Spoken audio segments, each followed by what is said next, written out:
right, everyone, welcome, happy Thursday. We made it. Made it to Thursday. Hallelujah. Thank the gods above. Everyone's doing okay. I'm doing okay. I'm still here. Yes. So what's been happening here since Tuesday? Not a whole lot has changed. I have the air conditioning on. You hear that? Apologize. It's warm in here. So the only big news is we finished our Dungeons and Dragons campaign this Sunday, and we're moving on to something called Shadowrun. Now, I've only played this one or two times, so it's I got hold of the books and started doing the research on it, and it's there's a lot to it. It's a whole order of magnitude more complicated than Dungeons and Dragons, and then kind of step up from there is the Star Wars Fantasy Flight Games Star Wars narrative dice system, which is amazing. So it's like Dungeons and Dragons, FFG, Star Wars, and then you've got Shadowrun up here, which is even more complicated with even more stuff to it. So yeah, I got my character made, and I'm gonna have to start diving into the rules a bit more and trying to figure out how to do everything, because it's complicated. It's a system that operates off dice pools. So like you've got your skill and your ability. That number gives you the number of dice you roll together. So like for some skills, I'm like doing 9 or 10 or 12 dice 6. Then I roll those. Then we've got an opposed roll by the opponent. They roll their dice pool. Then you compare them. And then for combat, you have what is it? You have to roll. You have to figure out the damage based off what your rolls are, and then they have to roll their armor to oppose the damage or something like that. So it's a lot there. It's a lot of dice rolls. So it's going to be interesting. My character is I describe it as like in Dungeons and Dragons, there's something called a psychic warrior. So it's a psionic, or the mental magic sort of thing, powered scout of sorts. I'm good at sneaking, good at movement. So he's got like you can run on the walls and can jump farther and stuff like that. And he uses 2 pistols. So that's what I'm looking at playing. So we'll see. We just got this started. The character creation process started now, so it'll be interesting as we go to see what everyone else is playing. All right. Anything else?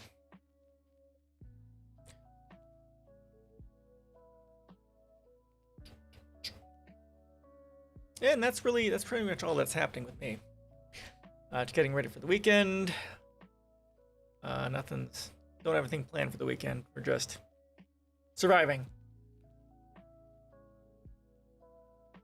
How about you guys? What you guys got going on? Anything? All right. So we will get started, I guess. Start getting into the Daniel Hale thing. I haven't really heard anything about this until about now, so so this is a little bit new to me, because I don't follow this very closely, but it is important. It's very important. Freedom of speech, whistleblowers, and all of that.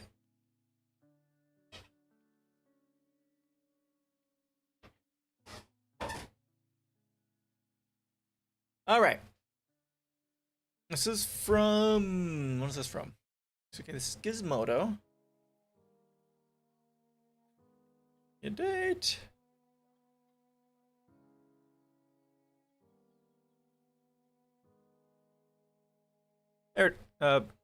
Tuesday from 8:30 p.m. So Tuesday night, just a few days ago. Ex-Airman who leaked secrets of America's drone war gets 45 months in prison. So much for whistleblower protections, right?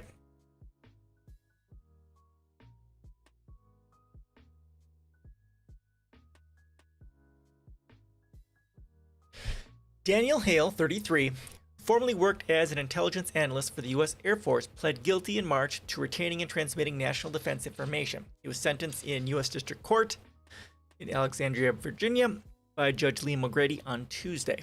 In 2014, Hale leaked more than 150 pages of classified material to a journalist revealing details about the government's unmanned aerial vehicle operations. Hale took the documents from the National Geospatial Intelligence Agency, where he was working as a contractor at the time.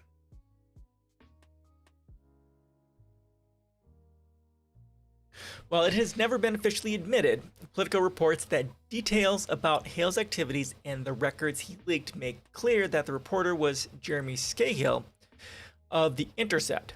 Documents that Hale leaked were subsequently cited in the Drone Papers, an investigation by the outlet into the government's activities.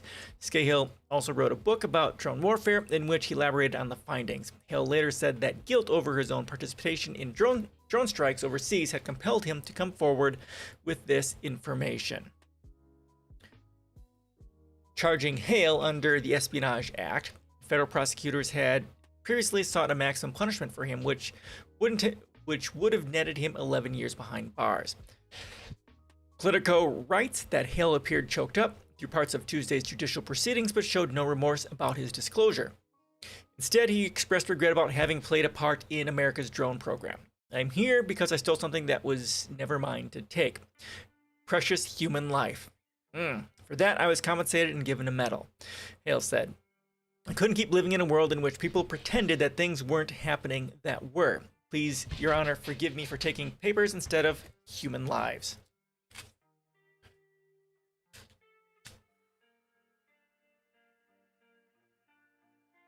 Throughout both the Obama and Trump administrations, the government has proceeded to ramp up an aggressive crackdown on whistleblowers, seeking to impose even harsher punishments for government operatives who disclose classified information to reporters. As example, NSA whistleblower Reality Winner was recently released from prison after serving a majority of a 63-month sentence for leaking classified information about Russian interference in the 2016 presidential election.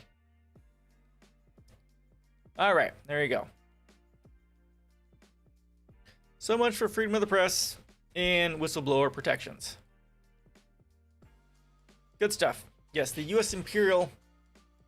U.S. imperialism and the U.S. industrial military complex cannot have their murdering for fun and profit revealed or hindered in any way. That's just bad for profits. Super bad for profits. They can't have that.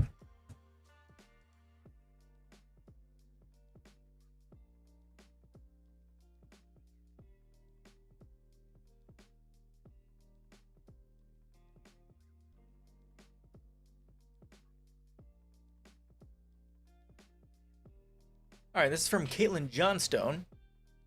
For every whistleblower they make an example of, they prevent 1,000 more, which of course is the point. They punish everyone who wants to hold the United States accountable for being an imperialist, the largest terrorist organization in the world, then yes, they're going to start preventing that, and this is highly problematic. Whistleblower Daniel Hale has been sentenced to nearly 4 years in prison after pleading guilty to leaking secret government information about America's psychopathic civilian slaughtering drone assassination program. Okay, we're putting this in appropriate context here, right?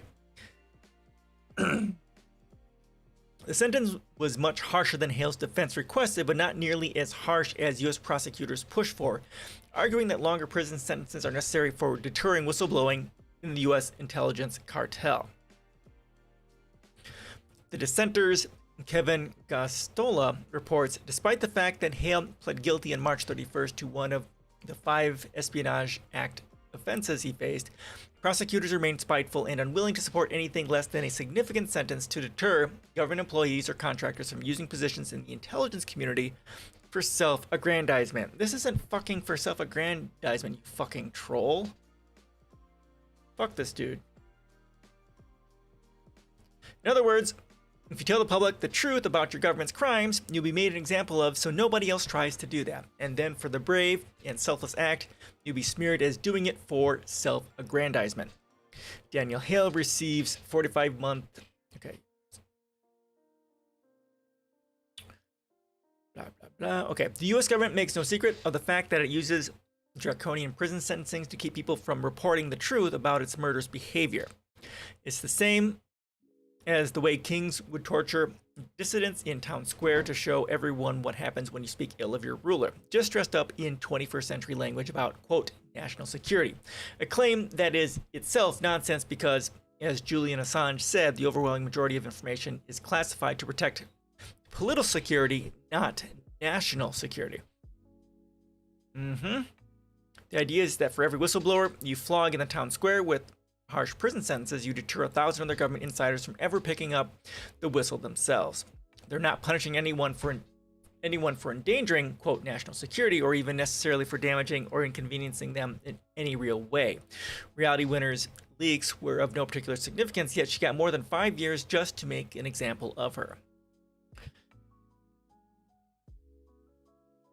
And it works.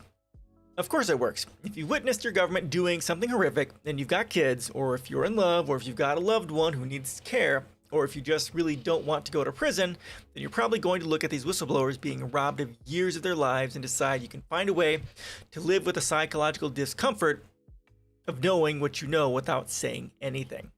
We may be certain that this exact scenario has played out many times, probably thousands of times.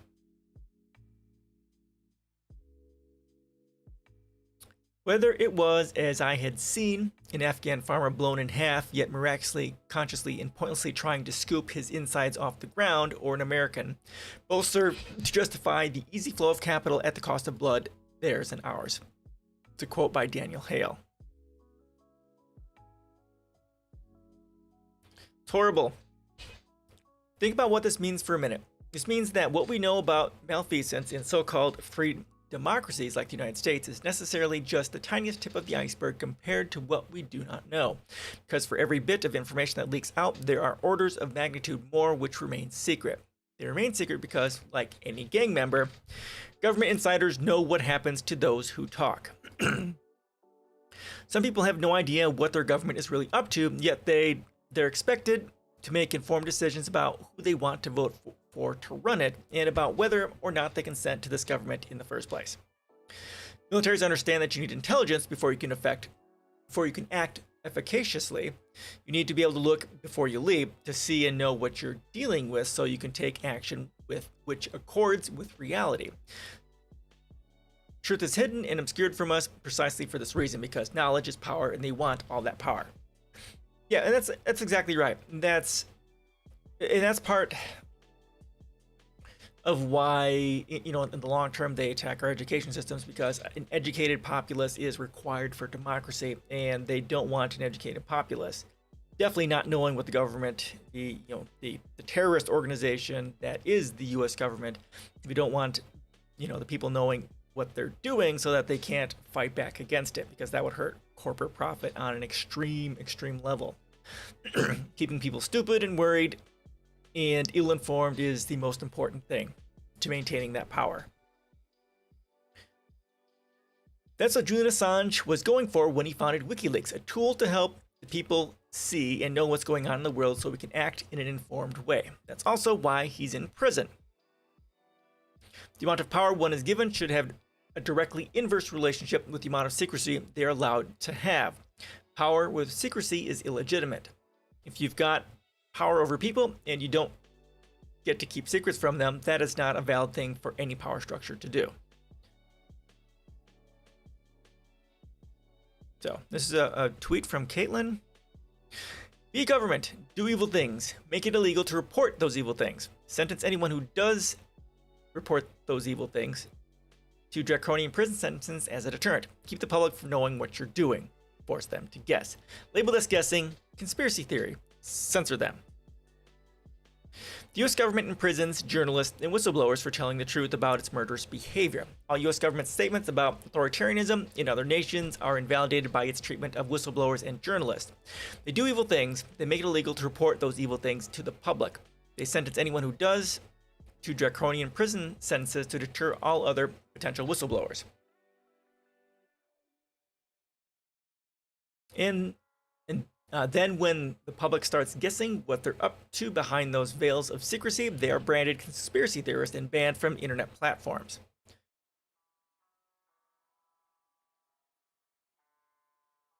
If the American people could actually see everything the world's most powerful government is doing in their name, they would be stricken with horror, and all consent from their government would collapse. The only reason the US is able to hold together a globe-spanning, undeclared empire using violence and terror is because it hides so much from public vision, uses mass media propaganda to form a false perception of what's going on, and then stigmatizes distrust and attempts to guess what it's up to behind the thick walls of opacity it has erected to obscure their vision.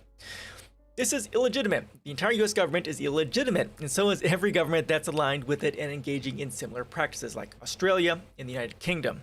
Of course, the United Kingdom is one of the original imperial powers, right?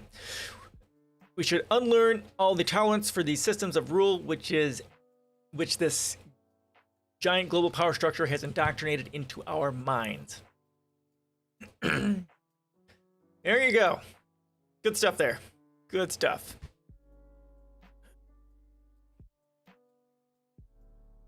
All right, questions, comments, suggestions on US imperialism and whistleblowers. It's horrible.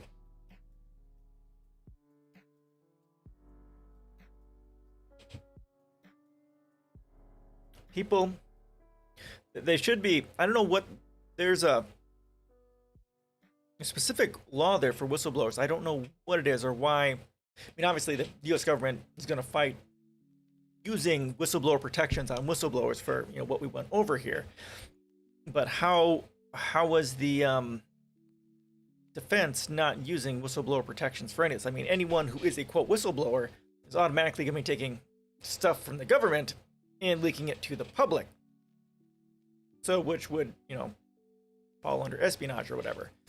But they're whistleblowers, so they should have that protection. So I don't know what or why, but it's crap.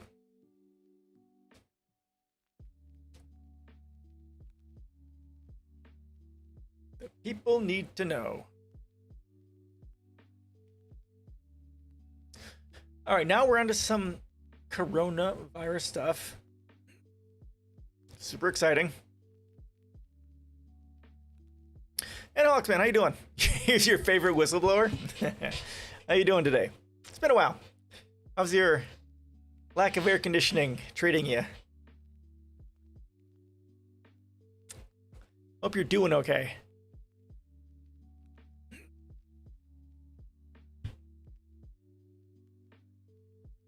Yeah, the more I think about not having air conditioning, the more I'm thinking about, well, how it's hard to have computers. Doing great. Shut down the climate change. That would be great. I would love to shut down the climate change. That would be amazeballs. There isn't a whole lot of profit in that, unfortunately. At least not short-term profit. So people aren't going to be, well, getting too hot on that. Oh, I played, I got the game that just came out on Thursday, last Thursday. I did, and I haven't covered it. I have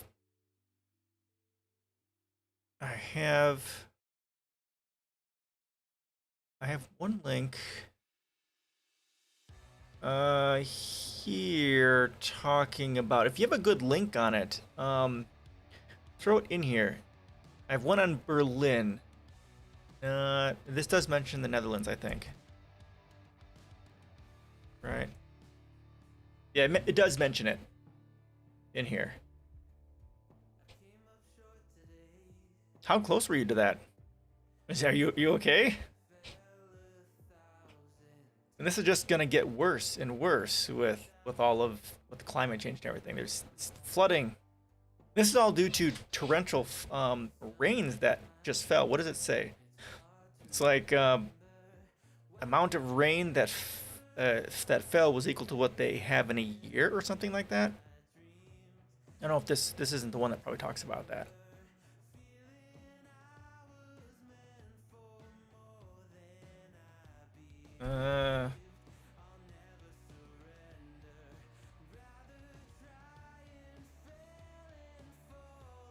Yeah, I don't remember.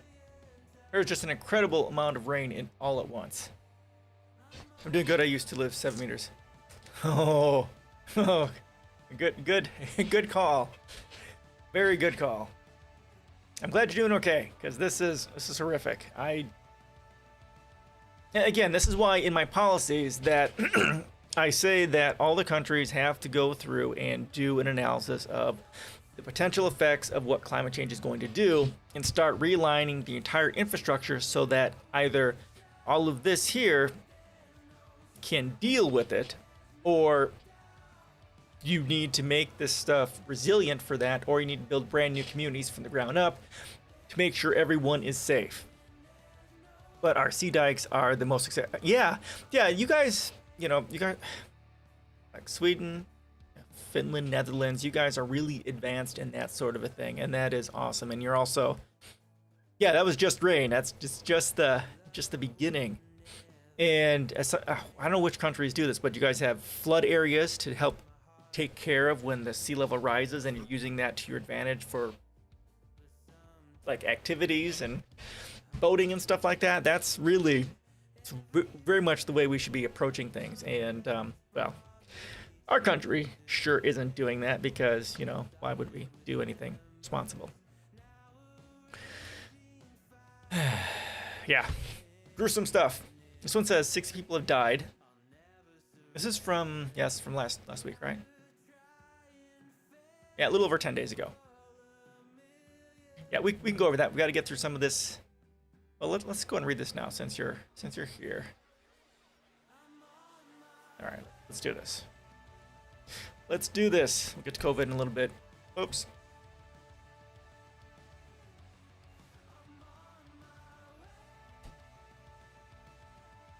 I'll drop this in, then we'll get back to COVID. Cover COVID enough here. All right. So, it's from the AP, Associated Press, from 10 days ago, a little over, almost 2 weeks ago, when this happened.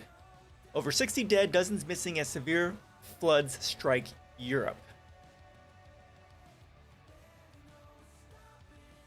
Okay, Berlin, more than 60 people have died and dozens were missing Thursday as severe flooding in Germany and Belgium turned streams and streets into raging torrents that swept away cars and caused houses to collapse. Among those killed were 9 residents of an assisted living facility for people with disabilities and 2 firefighters involved in rescue efforts across the region. I grieve for those who have lost their lives in this disaster, German Chancellor Angela Merkel said during a visit to Washington, expressing shock at the scope of the flooding. Speaking alongside U.S. President Joe Biden at the White House, Merkel said her thoughts were with all those who had lost loved ones or were still searching for them. Well, maybe she could, talk to their parliament and say, hey, like I just said, let's try and predict all the horrible ways that climate change is going to destroy Germany, and let's try and prevent it so that these people don't have to die. If you're not doing that, you're not doing your fucking job. It's that simple. You are the fucking problem. Speaking alongside U.S. President, okay, we read that. I fear the full extent of this tragedy will only be seen in the coming days, she said. Biden likewise paid his condolences for the devastating loss of life and the destruction due to the flooding. Of course, Biden's not going to do jack shit either because who fucking cares about people? Our hearts go out to the families who've lost loved ones, he said. Nice little parrot. Authorities said at least 30 people died in North Rhine-Westphalia state and 22 in neighboring Rhineland-Palatinate to the south. Belgian media reported 8 deaths in that country. Recent storms across parts of Western Europe made rivers and reservoirs burst their banks, triggering flash floods overnight after the saturated soil couldn't absorb any more water. Among the worst hit German villages was Schuld, where several homes collapsed and dozens of people remained unaccounted for. Rescue operations were hampered by blocked roads and phone and internet outages across the Eifel, the volcanic region of rolling hills and small valleys. Some villages were reduced to rubble as old brick and timber houses couldn't withstand the sudden rush of water, often carrying trees and other debris as it gushed through narrow streets. Karl-Heinz Grimm, who had come to help his parents in Schuld, said he had never seen the small Ahr River surge in such a deadly torrent. This night, it was like madness, he said. Dozens of people had to be rescued from the roofs of their houses with inflatable boats and helicopters. Hundreds of soldiers were deployed to assist in the rescue efforts. Sea dikes are fine. Our dikes are for the main rivers are also very good with large flooding areas where people don't live. The main problem we saw now are the small rivers. Okay. Yeah. Cool. Well, I'm glad it was. It's amazing how much of a difference being prepared can make. I mean, Netherlands prepared, so that's great. That's the way it should be. I mean, they saw a problem. When did they put those dikes up? I mean, it's been. I'm just guessing here, like 30 years or so, something like that. You guys did this quite a while ago, and this is great. And this is what governments should be doing. They should be saying, okay, hey, there's going to be problems here, so let's try and prevent this problem. How do we do this? And so many countries are just not doing it. That's because their values are broken. It's all about the monies, not about the peoples. There are people dead, there are people missing, there are many who are still in danger. The governor of Rhineland-Palatinate state, Malu Dreyer, told the regional parliament, "We have never seen such a disaster. It is really devastating. Similar streams go through old small cities that is hard to protect without demolishing old cities." Oh, right. And that's some of what you're going to find. Like I say, if those cities cannot be protected, you need to build brand new cities from the ground up and move those people in there. I mean, because those people are going to die and all that stuff is going to be just devastated. So build a brand new city that deals with all the environmental issues, centralized, with people in there, and then cycle the old city and rewild it. That's what needs to be done. Yes, it's expensive, but what is the price we put on human lives for not having done that? Make a choice. People or money. Of course, it's going to be money. It's what some of those buildings are as old as the Roman Empire, so. Yeah, no, I realize that is going to be a thing. When I think about here in like my hometown, when I thought about doing that exact thing, building a brand new city, and then moving everyone in, there would be lots of people. We don't have anything that old, obviously, Roman Empire, right? But we have some places that are historical sites, that are locally historical, and then we also have a lot of churches. And I think the primary people who will be fighting back against that will be the churches, of course, and those who want to conserve historical sites. Now, what we can do with some of these historical sites, we can actually move the whole building, although, that has its problems too. Although things like things as old as the Roman Empire, we probably can't do, but still, you can keep those buildings there, keep them there as historical sites, right? And treat them that way, and then move the rest of the city out, move the people out, build a new city, move the people out, and keep the people safe. Keeping the people in a place where they are in danger is irresponsible, especially when they can do something about it. Yeah. All right, the 52nd Civil Engineer Squadron and several volunteers from the U.S. Air Base at Spangdahlem filled and distributed hundreds of sandbags to protect homes and businesses in the area. The U.S. European Command said. The U.S. European Command said.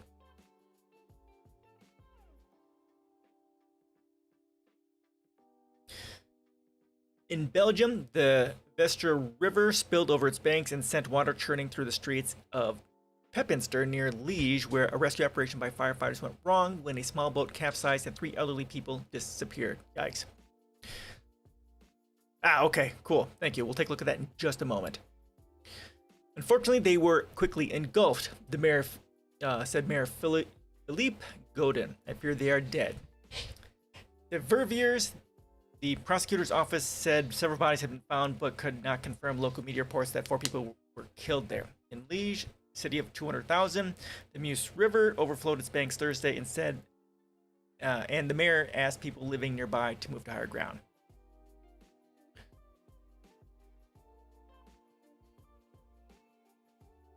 Okay, so here's the...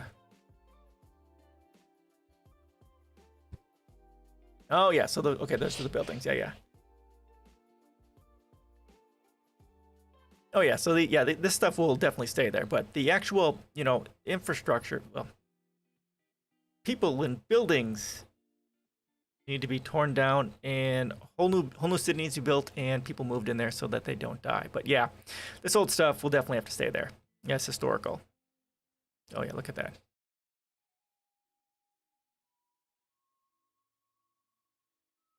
Yeah, pretty stuff. So pretty.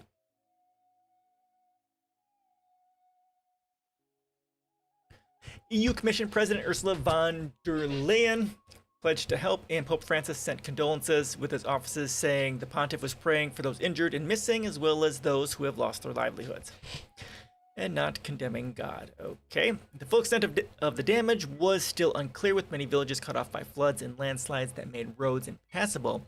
Many of the dead were only discovered after floodwaters receded. Authorities in the Rhine-Sieg county of Cologne ordered the evacuation of several villages below the Steinbach reservoir amid fears a dam could break. Okay, so this is in it's like northern Germany. I don't believe that in the Netherlands that people were killed. Oh, okay, cool. Yeah, and you see, that's exactly it. When the country decides that saving people's lives is a good thing, there's a lot they can do, and the results can be that people don't die. It's amazing what happens when you are proactive. It's cheaper in the long run to be proactive than it is to act on it in an emergency. Armin Laschet, the governor of North Rhine-Westphalia state, paid tribute to 2 firefighters who died and pledged swift help. We don't know the extent of the damage yet, but we won't leave the people affected alone, he said during a visit to the city of the flood-hit city of Hagen. But will they actually really do something about it? Laschet, a conservative who is running to succeed Merkel as chancellor in this fall's election, said the unusually heavy storms and an earlier heat wave could be linked to climate change. Could be.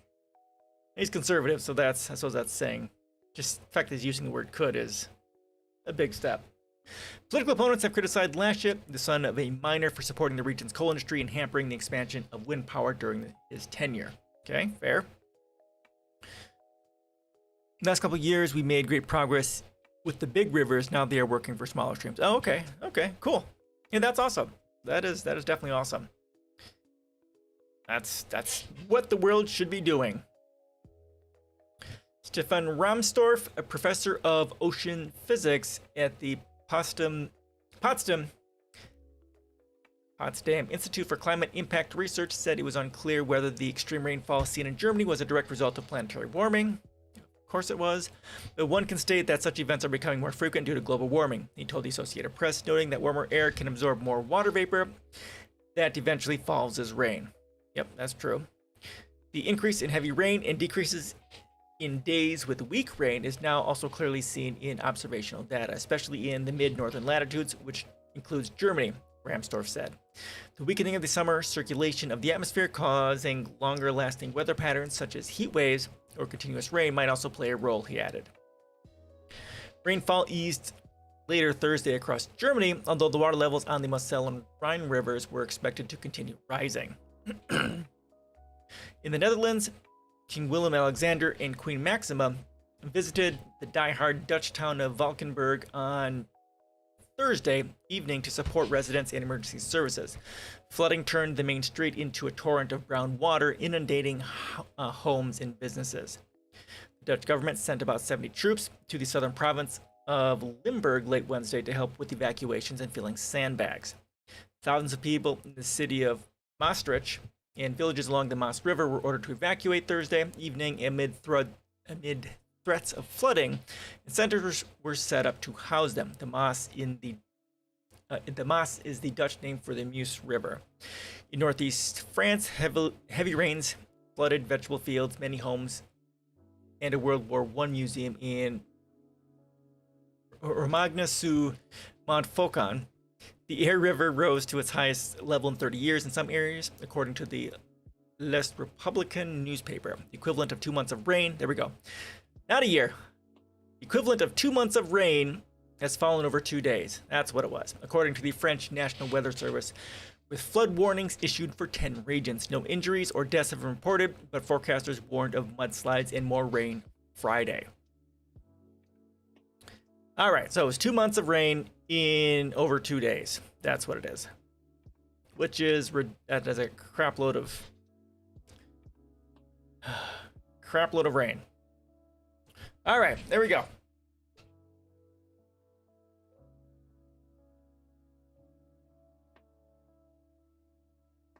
I wonder if we covered this already. Nope, we didn't. This was big. All right, this is from July 27th. Oh yeah, this is just from a few days ago.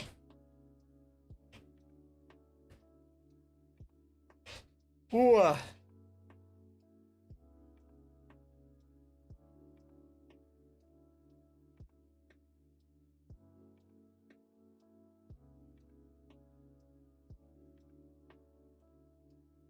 right, this one is going to be a little bit long.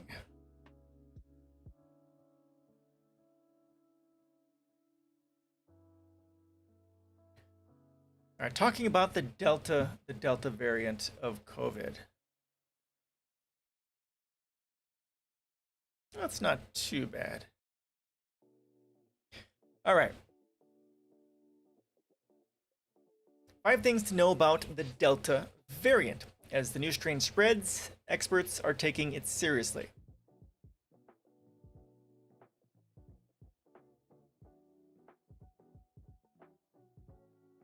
Heard, by the way, on the radio that today at a Dutch electric company is having a hard time keeping up with the energy transition. A lot of electric cars, and also lots of solar panels are stressing the grid. Why would solar panels be stressing the grid? For electric cars, yeah, I get that. Yeah, and that's something that you really need to look at when you're looking at your infrastructure. Nationalizing or municipalizing your energy infrastructure is what we should be heading towards, and then shifting everything to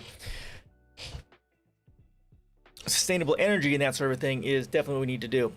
Working on geothermal, of course, and like tidal and wave based energy. You know what, you guys are on the coast there. You guys have coastlines, so that's something you should be looking at doing.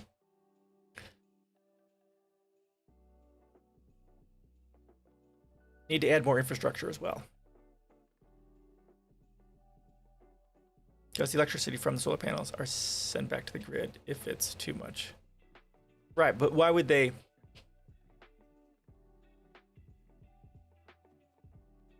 Okay, so they're having problems taking the extra energy. Well, that's something they definitely need to fix that. I mean, if they need more electricity, right, to deal with a higher demand to electric cars and to lots of other things, and they can't handle having extra energy being added, that's definitely a huge infrastructure upgrade that needs to happen to allow both of those things to be a thing. Can't handle more energy, can't handle higher demand. Can't handle higher supply, can't handle higher demand. Definitely need massive infrastructure upgrades.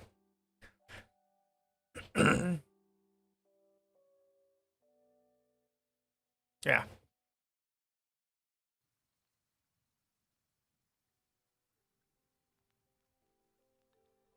Yeah, so building a vertical farm, having the vertical access wind turbines on top of that, and then having solar panels on top of it.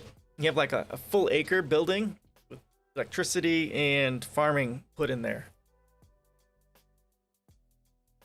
And setting up more regional microgrids to handle that. Imagine that you have a lot of solar panels that are pumping electricity onto the grid, then you have higher.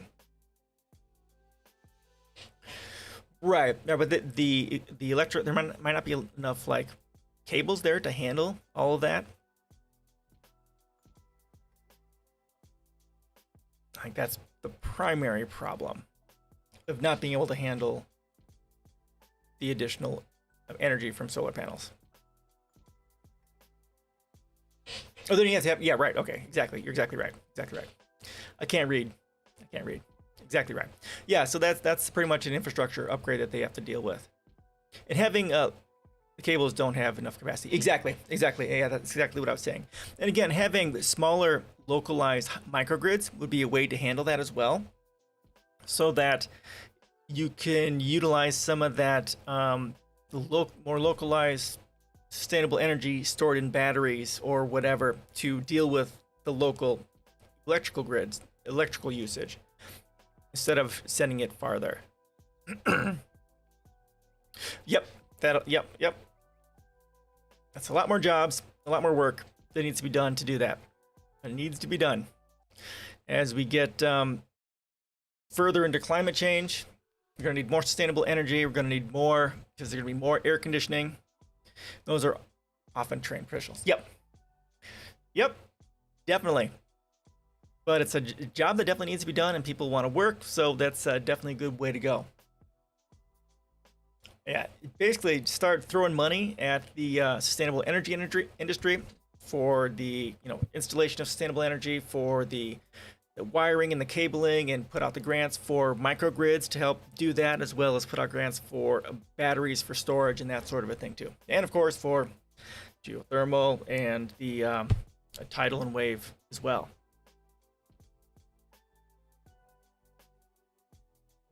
You guys will figure it out. We won't, but you will. Because that's not what we do here.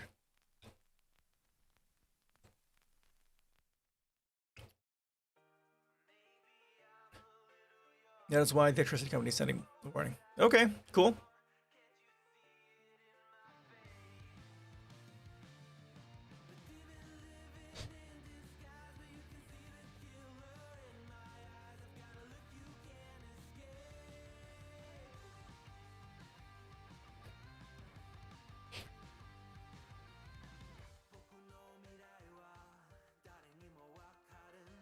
All right.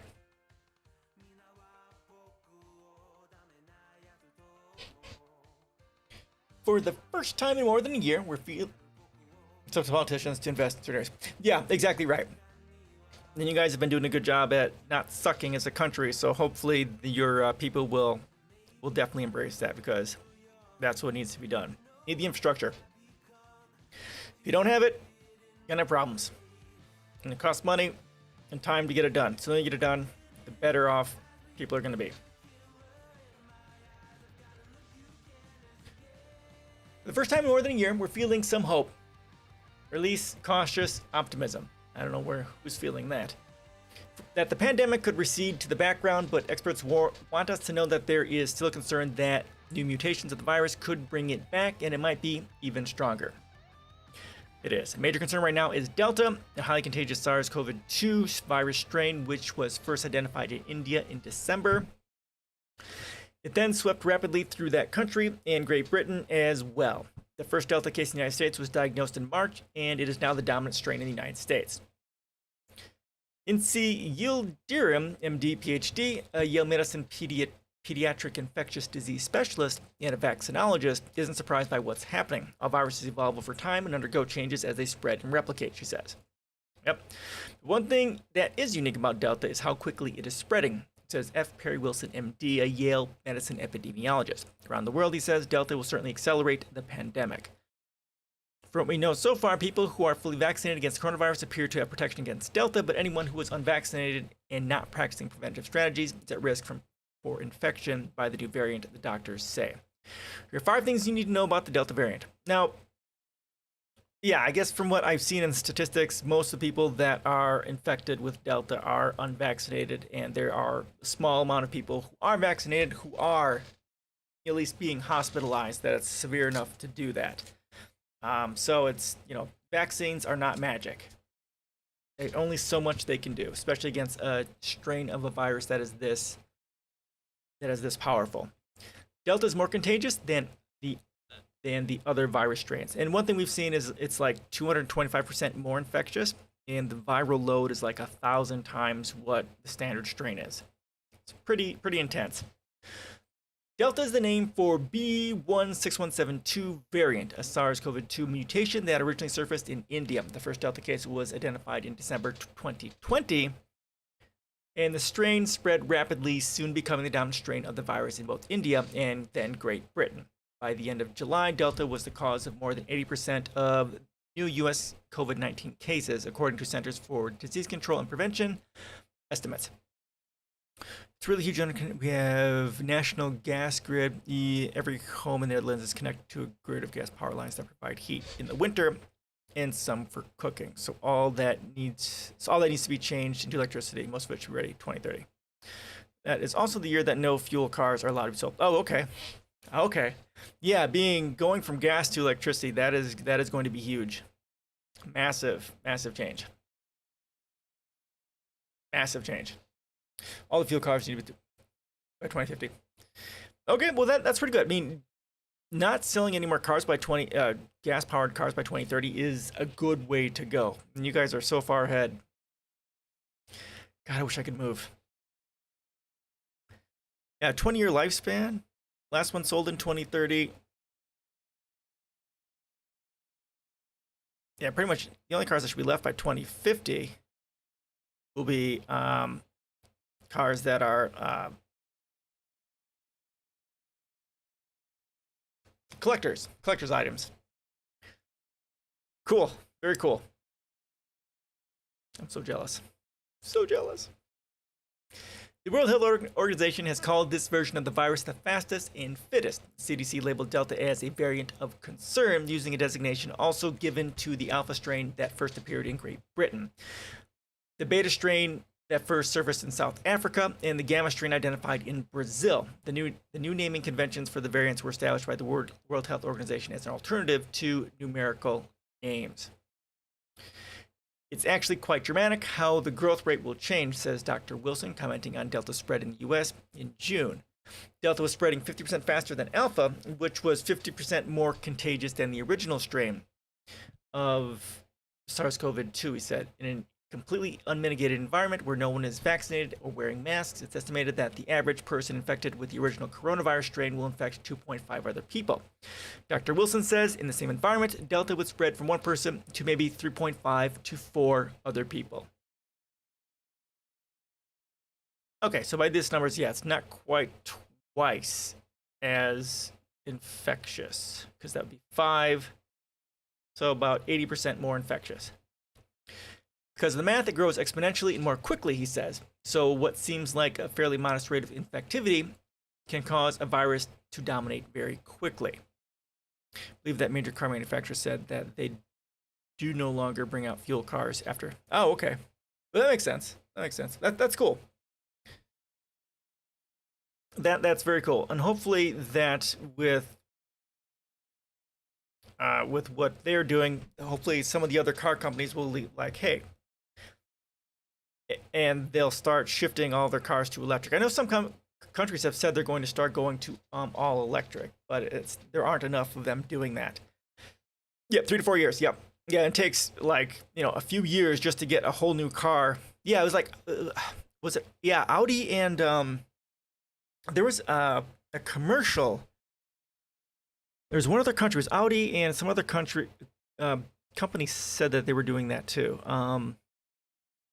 And there was that star who was in the movie, or in the commercial. Well, it was your country. Yeah, okay. Volkswagen. Okay, Volkswagen. Okay. Yeah, I think there were 2 that did it the same. Mercedes. Okay, there we go. Mercedes and Audi. Okay, that sounds about right. Yeah. Well, that's good. You just need to get the United States car companies to follow, because it's just garbage.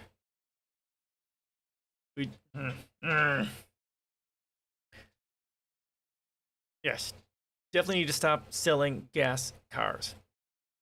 Although we're gonna have a hell of a lot. I also believe Volvo would do the same. Okay, cool.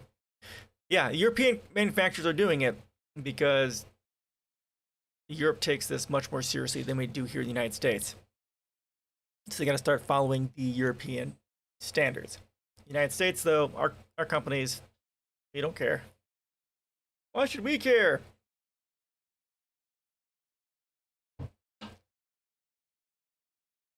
Yikes. Good for Europe, but it makes sense if they can't sell them after. Yeah. Yep. Yeah. that will leverage some of the U.S. companies to step up a little bit and be like, okay, well, even if they're creating gas cars here that can be sold in the United States, they'll have an electric line that they can sell in Europe. So that'll be something. It'd just be nice if the U.S. companies would shift to all electric and like do it now. Yeah, latest model for 5 or 6 years. Yeah. It's just need to get rid of them. And of course, we need to upgrade our electric infrastructure as well to help deal with that. And we don't do anything to prepare for anything, because why would we, do the responsible thing here? So we're gonna have to do that too. You have to add the charging stations, the electrical infrastructure for that, and the sustainable energy to help power it, all sorts of things. You have Tesla. Yeah, they do have considerable amounts of charging stations, but that is only for Teslas, I believe. So we need much more generalized charging stations that are available for all charging models. Although an issue with that is going to be that I bet most will have proprietary charging connectors or something like that, which is one of the issues with proprietary development, because we need to be aiming for universal designs, modular and universal design, so that we can have charging stations that everyone can use. I think, however, that there are relatively more Teslas sold here. I believe it. I mean, you guys, have the right value system, better than we do here, and yeah, a lot of people will be buy them there. Like, yeah, electrics are one of the. It's sort of, are the cars very common here? Okay, nice. So jealous, so jealous. Country that actually cares and doesn't have their heads up their asses. Can't even fathom that concept. Rub it in, dude. Rub it in.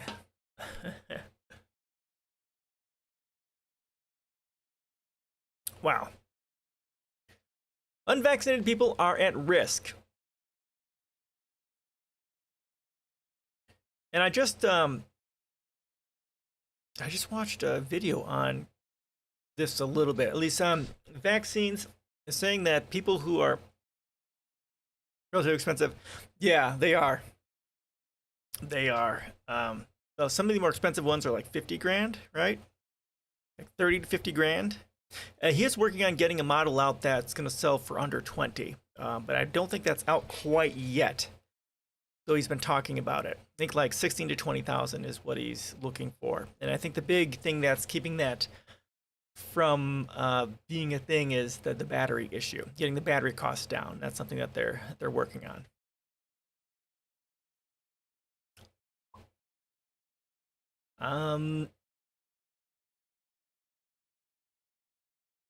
People have not been fully vaccinated against COVID-19 are at most at risk yet, because like most cases are, especially the Delta strain, are people who are unvaccinated.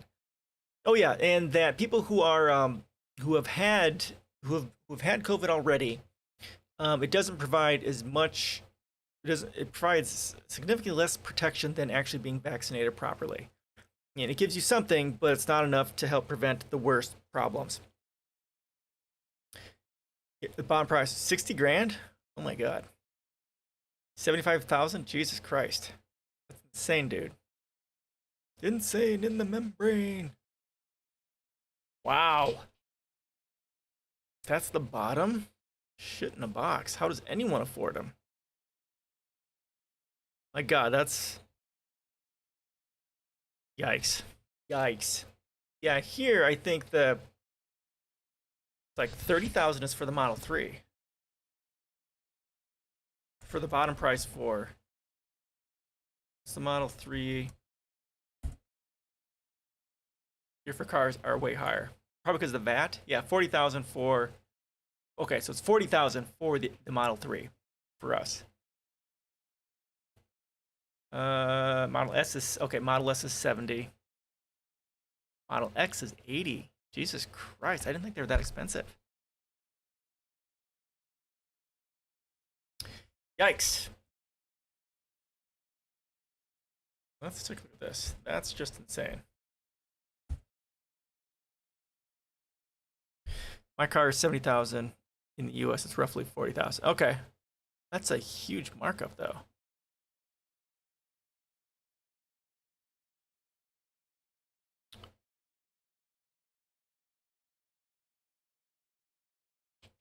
A Model S, 35 to 124,000. Okay, so they're Model 3 has reached its promised sticker price of 35,000. Okay.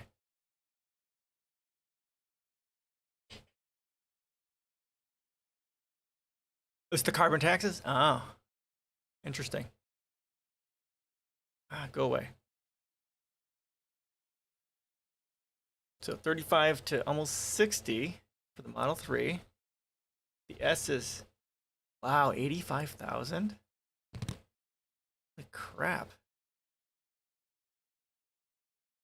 That's insane. I didn't realize it was that bad. The X is 90 to 125. Holy shit in a box. It's like a fucking new house. You could buy a new house for this cost. Holy crap, dude. Wow. Didn't realize.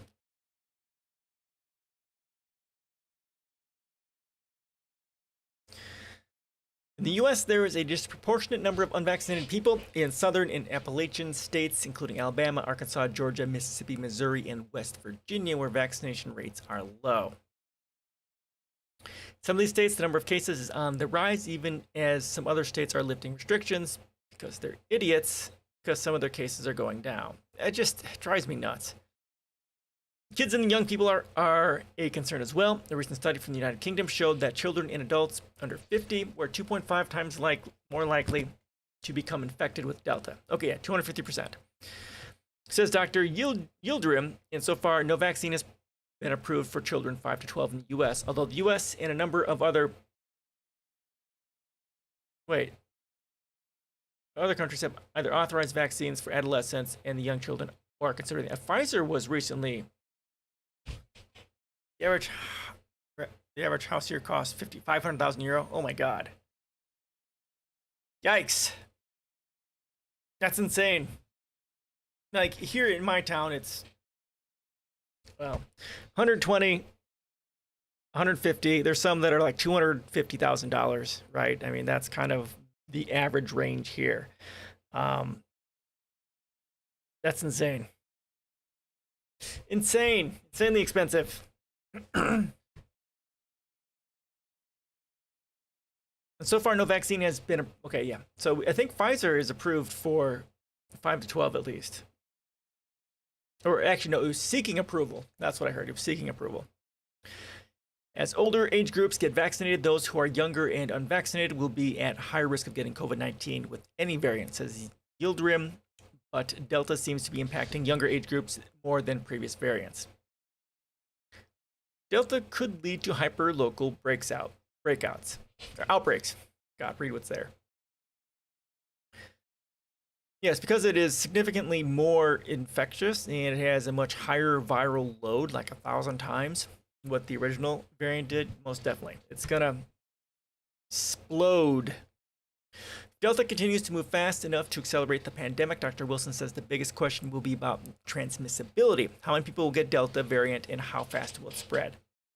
The answers could depend in part on where you live and how many people in your location are vaccinated, he says. I call it patchwork vaccination. We have these pockets that are highly vaccinated that are adjacent to places that have 20% vaccination, Dr. Wilson says. The problem is that this allows the virus to hop, skip, and jump from one poorly vaccinated area to another. All it takes is one person to not give a crap about anyone or anything, and then they can start spreading it. In some cases, a low vaccination town that is surrounded by high vaccination areas could end up with the virus contained within its borders, and the result could be hyperlocal outbreaks, he says. Then the pandemic could look different than what we've seen before, where there are real hotspots around the country. Some experts say the U.S. is in a good position because of its relatively high vaccination rates, or that conquering Delta will take a race between vaccination rates and the variant. But if the Delta keeps moving fast, multiplying infections, the U.S. could steepen an upward COVID-19 curve. Yeah, it's already going up. So instead of a 3 or 4 year pandemic that peters out once enough people are vaccinated or naturally immune because they have had the virus, I fucking hate this. Naturally immune isn't a thing, especially now with COVID as it stands and its rate of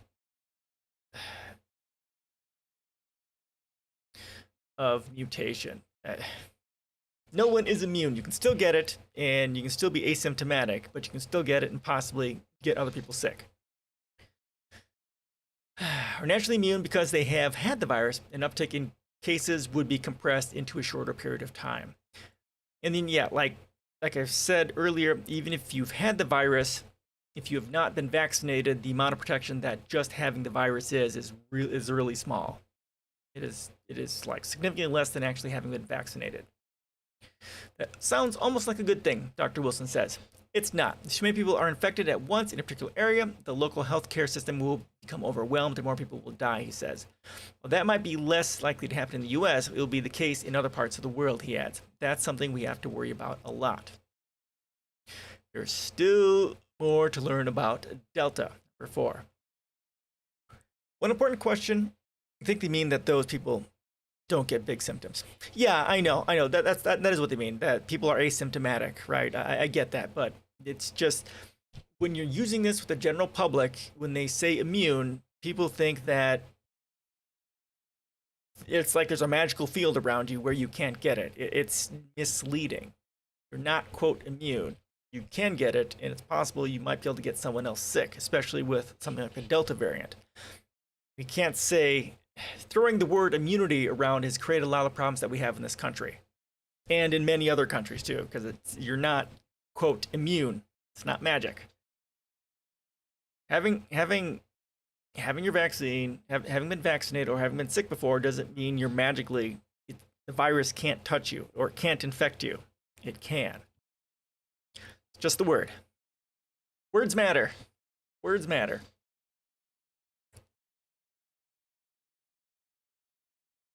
All right, one important question is whether the Delta strain will make you sicker than the original virus. Early information about the severity of Delta include a study from Scotland that showed the Delta variant was about twice as likely as the Alpha to result in hospitalization in unvaccinated individuals. But other data has shown no significant difference. Okay, this is good to know. Nobody's immune, but getting a little sick is no big deal. Right. The issue is transmissibility. If you're asymptomatic or mild symptoms, sure, to that individual, they don't, it really doesn't matter. It's whether or not you can get other people sick. That's the big thing. You were infected from someone, so you had to get it from somewhere. And so if you are sick with it, whether you have symptoms or not, if you're infected with it, can you get other people sick? That is the big thing that we need to understand. And that's what matters. And it becomes an issue that if people who are asymptomatic can still get other people sick, can still transmit it, that is a huge fucking problem.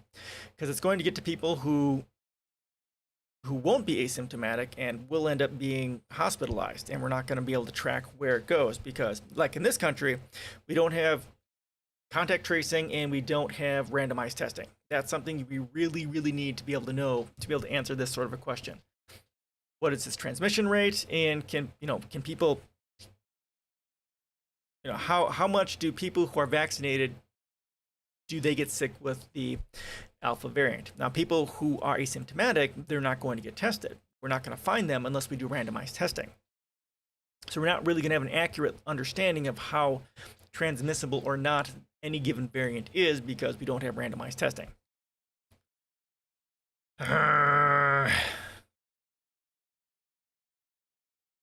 It's also not a problem if there are very small outbreaks from people outside, as long as you can get the R value below 1.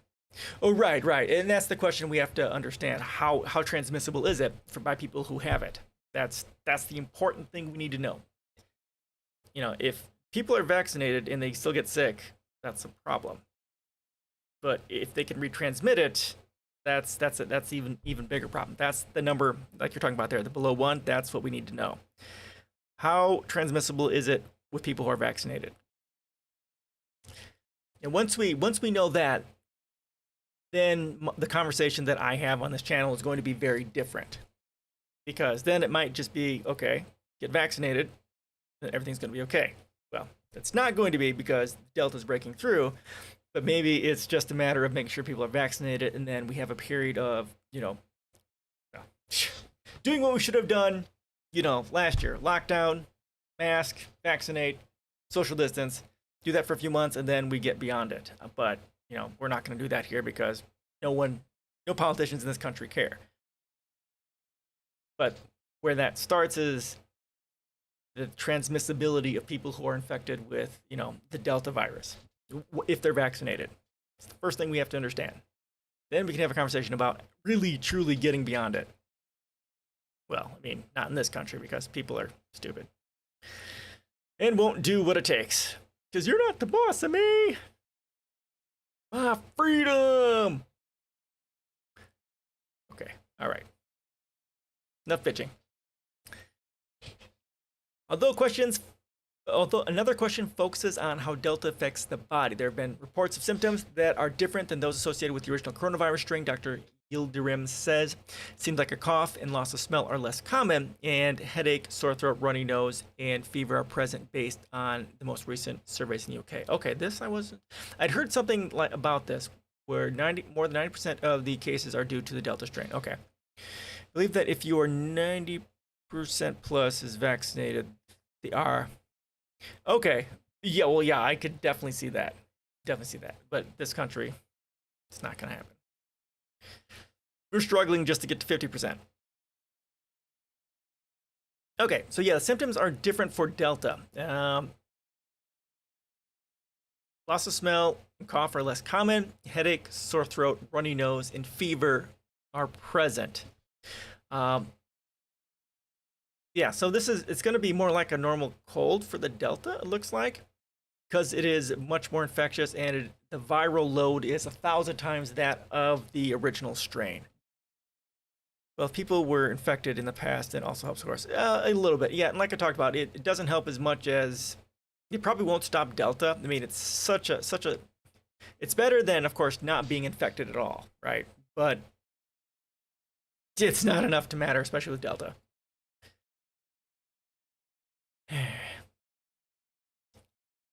It's unclear whether Delta could cause more breakthrough cases, infections, people who have been vaccinated or have natural immunity from, oh my God, I hate that fucking word, from a prior COVID-19 infection, which so far have been rare in general. Immunity doesn't exist. And breakthrough cases, there have been plenty of breakthrough cases for COVID, for the Delta variant. Breakthrough is a big question, Dr. Wilson says, at least with immunity from the mRNA vaccines. God, I hate this word.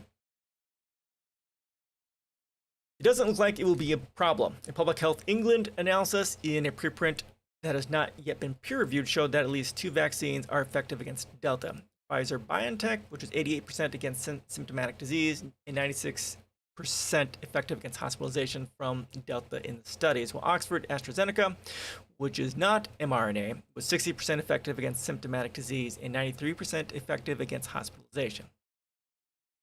Okay, the studies tracked participants who were fully vaccinated with both recommended doses. That a third shot is giving a huge boost. Yeah, I've heard a little bit about that. I haven't read anything on it yet. I've just seen some titles talking about a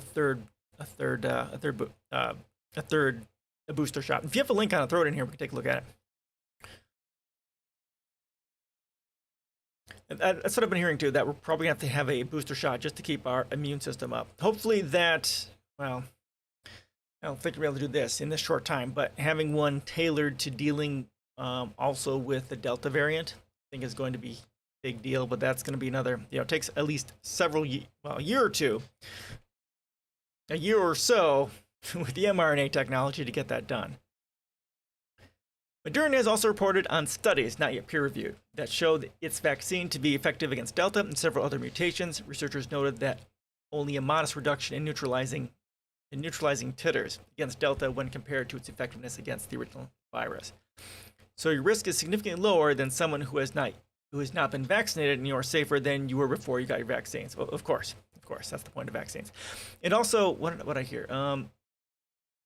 Yeah, and that currently, like, was it, what they say? I think it was for like the mRNA vaccines. Like 6 months later, its efficacy is reduced by it's only like 10% in general, like from 90 some percent to 88% or something like that. So it's going down over time, it seems, but it's not a huge drop. But still, any drop, especially with Delta, is going to be a significant problem. Will vaccinated people need booster shots to protect against Delta? Okay, here we go. Some experts say it's too soon to know whether we need a booster modified to target the Delta variant or to bolster protection against the original virus. Both Pfizer and Moderna are working on boosters, although they would still face the hurdle of getting FDA authorization for them. Yeah, and that's going to be the big thing, getting the boosters developed and getting them through the FDA quickly. But they already have emergency use authorization, so for the previous one, so they should be able to get it for this too as well. When? Another year and a half? What I understand, it would take roughly 3 to 6 months to make a specific vaccine against Delta. Oh, okay. If you have a link on that, throw it in here. I would like to read about how that's going to work. Because knowing that time frame is kind of interesting, how the science behind that works. And obviously, they have the original strain. It's just a matter of figuring out what to change for the variant. So, yeah, interesting. That's good to know. 3 to 6 months. 3 to 6 months. All right. Oh, you heard it on the radio? Okay. So you can't give me a link to your radio. All right, fair. All right, well, at least I know. I can freak out a little bit less, maybe. So 3 to 6 months, we'll say 6 months to develop the booster, and then it's gonna take. They've been doing the clinical studies simultaneously, so they could maybe a year and a half, maybe get it out. Fascinating. It's amazing what technology can do. Amazing. Some experts, okay, blah, blah, but while the Biden administration officials has not made a commitment to boosters, in July it said a third shot of 2 mRNA vaccines might be necessary for people over 65 and those with compromised immune systems. Johnson also has reported that its vaccine is effective against Delta, but one recent study, which has not yet been peer-reviewed or published in a scientific journal, suggests that its vaccine is less effective than against the variant, which has prompted discussion of whether Johnson & Johnson recipients might also need a booster. Yeah, I've heard this as well. Johnson & Johnson is lesser effective against the Delta. It took roughly from March to the end of November to get the first vaccine in the market. Okay. They've been working on it for longer than that, I believe. Looks like, from what I read, like Finland had a vaccine, God, in fucking December of the previous year or some shit like that. If I remember from the article we read on Jacobin, they've had one for quite a while. This is Sweden. It was Finland. So it's probably a little bit longer than that they've been working on it, because they've known about COVID for since December at the very least. So I don't know. Maybe you're right on it. I think it's a little bit longer than that, but we'll see. I like your world better though. Much better. There are additional questions and concerns about Delta, including Delta Plus, a subvariant. Oh, I have not heard about this. Subvariant of Delta that has been found in the US, the UK, and other countries. Delta Plus has one additional mutation to what the Delta variant has, says Dr. Yildirim. This mutation, called K417N, affects the spike protein that the virus needs to infect cells, and that is the main target for the mRNA and other vaccines. Okay, so that's a problem. The development is obviously very quick, but testing cycles take time. Yeah. That's kind of what, testing is what, it's definitely going to probably take the most time. 3 to 6 months and another probably 6 months for testing, if they get it done quickly. Okay, so this here is a problem. So it affects the spike protein, because the current vaccines are targeting the spike protein. If that changes because of a variant, that is going to make the vaccines much less effective against that variant. Of course, now they know a lot more about than they do back then. Yeah, of course. Yeah, hopefully this will go quickly. Hopefully it'll go quickly. It needs to go quickly. Delta Plus has been reported first in India, but the type of mutation was reported in variants such as beta that emerged earlier. More data is needed to determine the actual rate of spread and impact of this new variant on disease burden and outcome. Okay, that's interesting. I had not heard about this at all. 5. Vaccination is the best protection against Delta. Well, social distancing, masking, yeah, vaccinating is good too. The most important thing you can do to protect yourself from Delta is to get fully vaccinated. The doctors say at this point that means if you get a 2-dose vaccine like Pfizer or Moderna, for example, you must get both shots and then wait the recommended 2-week period for those shots to take full effect. Whether or not you are vaccinated, it's also important to follow CDC guidelines that are available for vaccinated. Yeah, fuck the CDC. They're a bunch of fuckheads. Yeah, and the video I saw today, the level of protection from one vaccine is really low. I mean, it's one vaccine is higher than having been previously infected, but it's like 50% over 50% lower than once you get both shots. And they are monitoring it now much better. The first virus, they only noticed roughly 4 to 6 weeks what was going on. Yeah, everyone is freaking out about this and they're trying to be much more vigilant. Yeah, definitely. Hopefully this means good things. But I'm, as you quite well know, quite pessimistic, especially with what we're going to do here in the U.S. I mean, you guys over there might be just fine, but, we here are doomed. Like everything in life, this is an ongoing risk assessment, says Dr. Yildirim. If it's sunny and you'll be outdoors, you put on sunscreen. If you are in a crowded gathering, potentially with unvaccinated people, you put your mask on and keep social distancing. If you're unvaccinated and eligible for the vaccine, the best thing you can do is get vaccinated. You're way ahead of vaccinate. Me, specifically, or the country? I mean, our country is, obviously because we're, the United States and, that's what we do. U.S. Yeah. We do have fairly high, what are the okay, what are global vaccination rates? I mean, we're,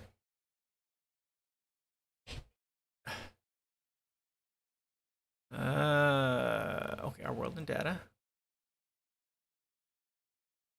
I mean, I think we're pretty good, but we're not as good as I would like to think we are, because people here aren't all that bright. Myself excluded, of course. Oh, come on, cooperate.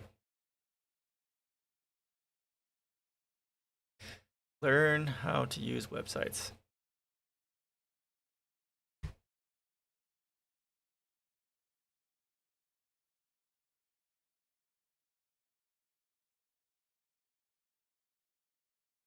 Let's get some of these first world countries on here and see what is going on. Okay.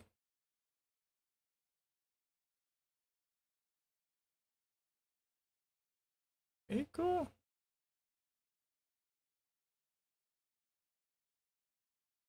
Yeah, Japan is going to be pretty low. Iceland, Hong Kong, Finland, France, Denmark.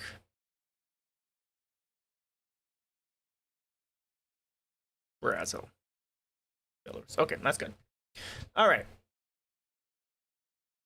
Iceland. Okay, yeah, we're 49%. We're still struggling to get to 50% mark. 1, 2. Iceland's ahead at 74, Denmark 53, Netherlands 51. Whoop whoop. UK at 55. Okay, they're way ahead of us. They were barely 2% ahead of us, like last month. Spain is 57. This is fully vaccinated, mind you. Norway's 32, Sweden 40, France 45. We're still at 49. Switzerland 47. You guys are way ahead of us. But total, what do we have?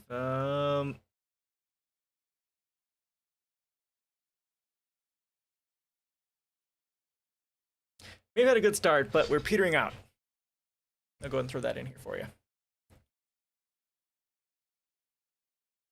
Yeah, the reason why, of course, we've done probably, but the 7.8% in the U.S. is most likely going to get the second shot. Yeah, hopefully. I mean, that's if okay. Where are we? If they do that, that'll be nice because that'll be 57% roughly. And then what's Britain at?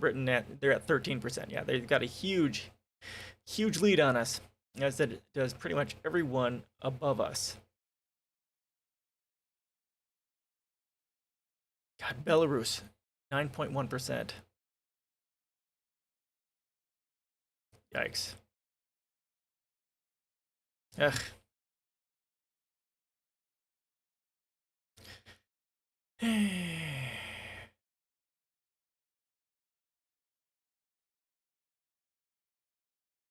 Face masks can provide additional protection, and the World Health Organization has encouraged mask wearing even among vaccinated people.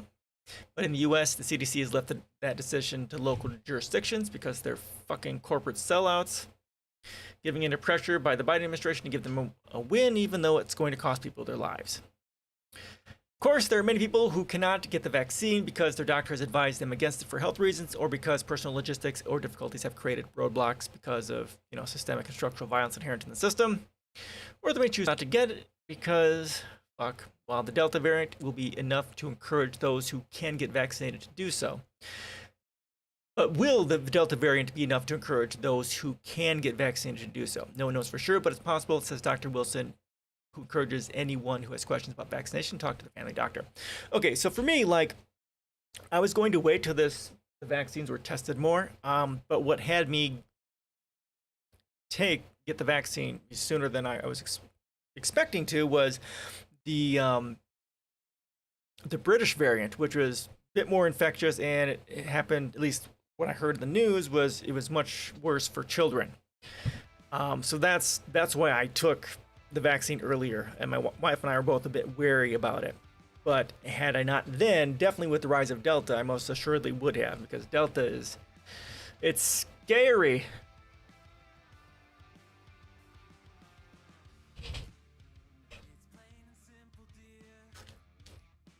All right.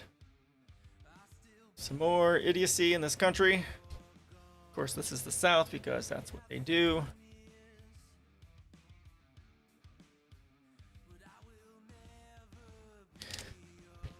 So, in the World Socialist Web Site from 6 days ago, almost a week. Alabama schools set to fully reopen as child COVID-19 hospitalizations nearly triple in a week. A surge of COVID-19 cases is rapidly engulfing Alabama, fueled by the Delta variant, low vaccination rates, and the abandonment of all mitigation measures. So that's what we do. Schools just weeks away from beginning the year fully in person, and the vast majority of children remain unvaccinated, and school mask mandates are being ditched statewide. The fall is on course to be a deadly semester. It's just...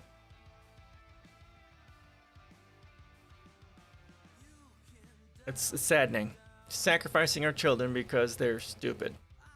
Dr. Brittany Cobia of Birmingham summarized the situation to AL.com. All these kids are about to go back to school. No mask mandates are in place at all. 70% of Alabama is unvaccinated. Of course, no kids are vaccinated for the most part because they can't be, so it feels like impending doom, basically. Yes, 70% is unvaccinated and no mask mandates.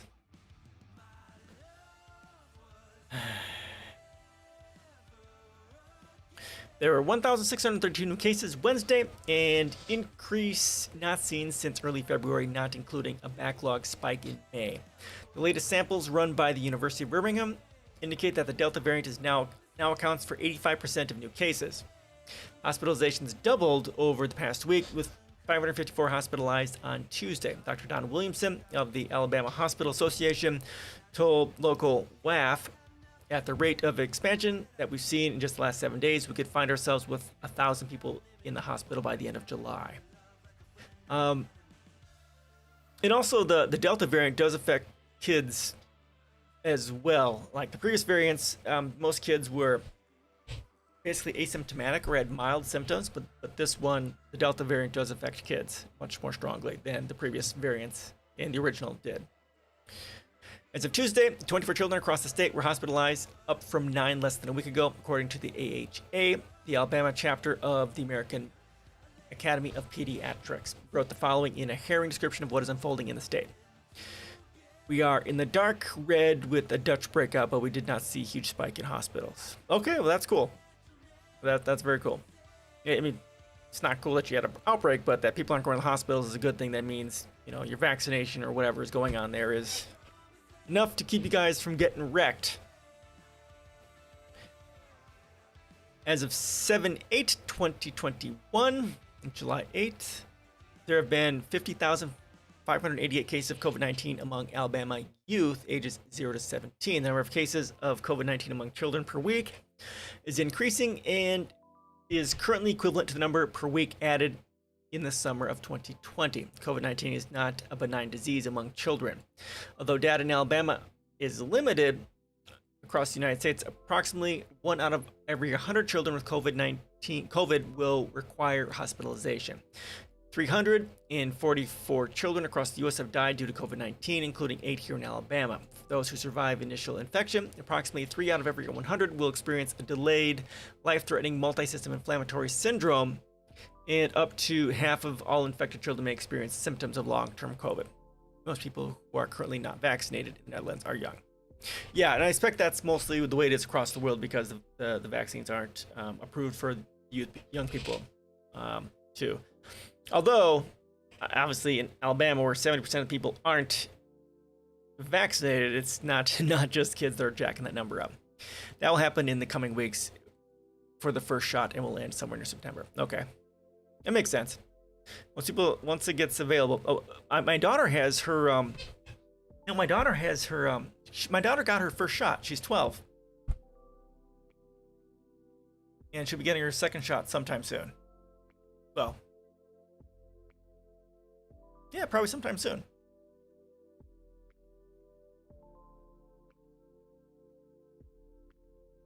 Oh yeah, 12 to 18. That is what was approved, and they're working on the 5 to 12 one. Yeah, this is going to be an issue.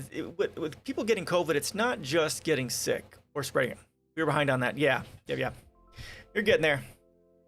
Because there's brain damage, lung damage, heart damage, ear damage. There's also long-term COVID, and then children, yes, like they're talking about here, are experiencing basically an autoimmune response to sometimes, and it's basically your entire body is your body is attacking itself. Your immune system is attacking the body, resulting in the children's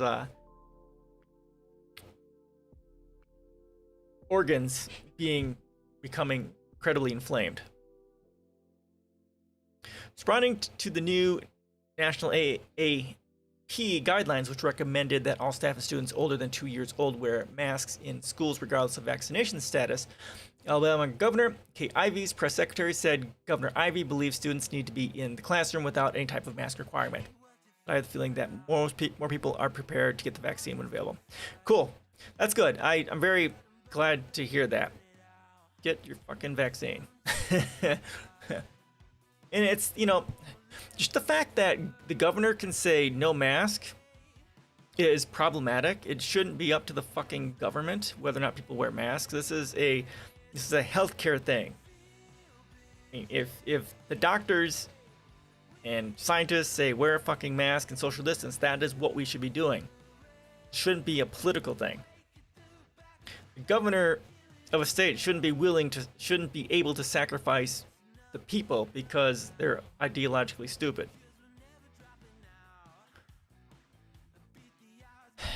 The Alabama Department of Health has not updated its dashboard for tracking K-12 infections since May 28th, despite record numbers of students attending summer school. In the Montgomery School District alone, 12,000 students registered for summer school, up from 2,500 in prior years. That's a huge jump. Evidence of the virus's spread is revealed elsewhere. On Monday, NBC 15 reported that the entire football team at Baker High School in Mobile is currently quarantined. Good stuff. There are also groups that don't want the vaccine. Yeah, there's always going to be groups, even in a country as amazing as yours, with your massive, education, all that sort of stuff. There's always going to be groups who are going to be wary about it. I mean, I'm wary about them in general, but that's, corporate ownership of our government, corporate ownership of the FDA and the CDC, the government not representing the people, that sort of a thing. That's my primary concern. But, yeah. Mostly those are in the lower wealthy areas and the Christian people. Okay. Are lower wealthy, you mean the poorer areas? Sounds like a euphemism, lower wealthy. The poorer areas and Christians. Yeah, and that's some conservative religious sects will be against that sort of a thing. Though impoverished people in your country, yes, but we don't have real poor people. Yeah, fair point. God, I need to move. Rub it in.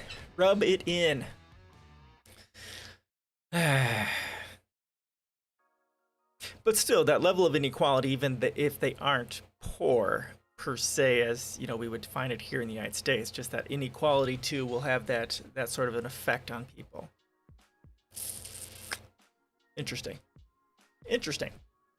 Renee, a Montgomery school teacher, described the current situation to the WSWS, stating, "We had an incident recently where a child's parent called the school and said that everyone in the house tested positive except the child and wanted to know if he could continue to come since he was negative. The secretary told her that she felt like he needed to quarantine since the entire house is positive. It's possible that he could have been tested too soon." Exactly. Also, the child could be asymptomatic. The new state guidelines would allow the child to come and not quarantine. Renee added, "If the superintendent was really concerned with our health, they would have made sure that the child quarantined for a couple of weeks and provided the family with means to do this, but that was openly opposed." Of course, because fuck everyone, right? Instead, they maintain a public image that everything is being done to protect teachers and students when this is not at all the case. "I have had to purchase equipment out of my own pocket." Yeah, and they'll keep talking about, we're doing everything we can, but not actually do anything because... I think it has to do with brain capacity. People who are not that smart are typically not rich and often don't make smart decisions. Now, this is victim blaming. People who are in lower socioeconomic stratas are, part of it could be attributed to work, but it's mostly has to do with the systemic and structural violence inherent to the inequality, right? They've gone over the stuff talking about poverty and how it's hard to get out and how, whatever socioeconomic class that you're in, that your parents are in, is the one you are most likely going to be in too. So it's, wealth and all that stuff is it's an intergenerational thing for the most part. I mean, people get out of it, of course, but and your poverty is much different than it is, or you don't have poverty there. Your lower socioeconomic classes is much different than it is here, but still, it's a biopsychosocial result of the level of inequality. Following the lead of Ivy and the entire political establishment, both Democrat and Republican district superintendents are digging their heads in the sand about the upcoming semester. The superintendent of Baldwin County Public Schools, the county with the second fastest increase in COVID-19 cases in Alabama, told News 15, "We seem to be healthy and we are going to be moving forward." Yikes. Here everybody gets the same school and the same healthcare. Yep. So still not everybody is just as smart. It's okay. All right. I think we will have pockets here and there throughout the school or your community and the school system of quarantining, stuff like that. It's just inevitable. It's inevitable if you don't do anything about it. And our school here is going in person as well, which is driving me absolutely nuts. I don't know if they have a mask mandate. I hope to God they have a mask mandate here. I don't know. I got to find out because my daughter is definitely going to be wearing a mask at the very least. I don't know. Spirit of criminal denial was epitomized by President Biden at CNN town hall meeting in Ohio on Wednesday when he said, incredibly, this is not a pandemic. Fuck this guy. God, he's such a fucking tool.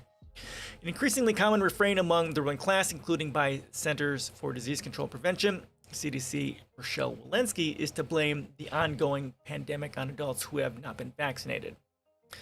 That the pandemic has been allowed to spread uninhibited the world over is the sole responsibility of capitalist governments that have demanded that children return to classrooms and workers return to factories. Yeah, that's exactly right.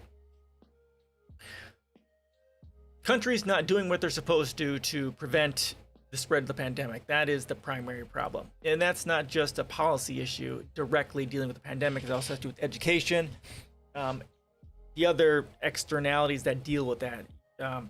Unemployment, UBI, healthcare, and all that sort of a thing too. It's all interrelated. Besides the fact that the vast majority of the world's population does not have access to the vaccine, even within the US, there remain material barriers to vaccination.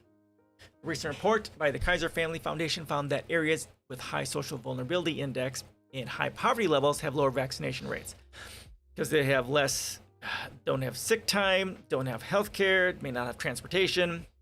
Yes, being impoverished can make it very difficult to be available to even go get a vaccine. Don't put too much trust in masks unless you have real certified masks and that they use in hospitals. Yeah, no, I agree completely. That's the cloth masks. I mean, they're 3 to 5% effective or some shit like that. I mean, it's better than nothing, but yeah, keep your fucking distance. That's exactly right, dude. Even if you I bought N95 masks for my family last year. It took me forever to find a place to get them because they were fucking expensive. But yes, we use N90. Well, I use N95 mask at least. As much as we can, I try and get the wife and daughter to wear them. But yeah, if you don't have an N95 mask, even if you have a mask, even if you're vaccinated, keep your fucking distance. We need to do that to help prevent the spread and to somehow get over this. But people aren't doing it. People are acting like not a damn thing is going on, and they're going out to parties, going out to bars without masks or anything like that. And it's fucking insane. And it started, I bitch about this all the time. I'm not going to keep doing it.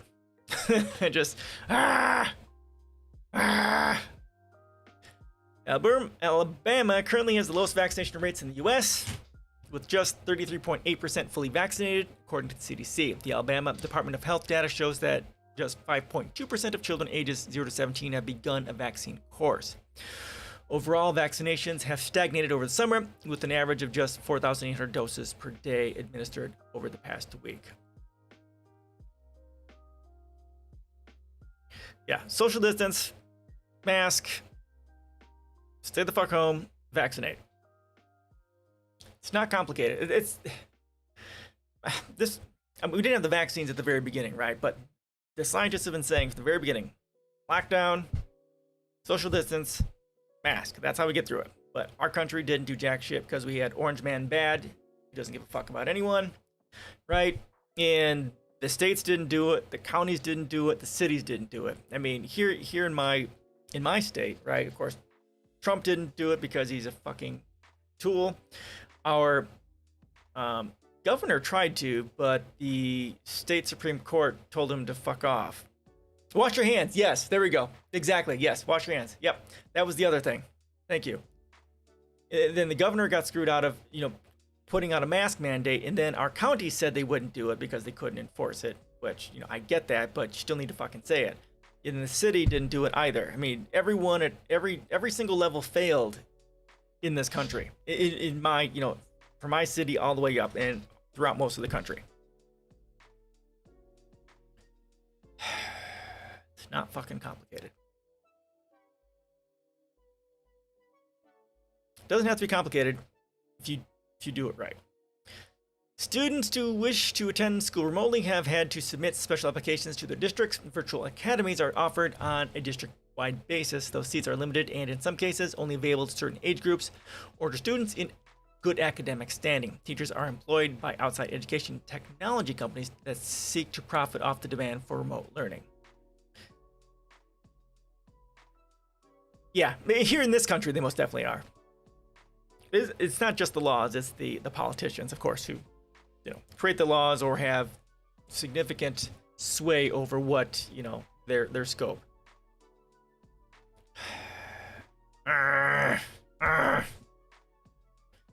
Statewide, there is a serious teacher shortage, already a problem before the pandemic. Retirements among Alabama teachers in 2021 reached the highest level in a decade.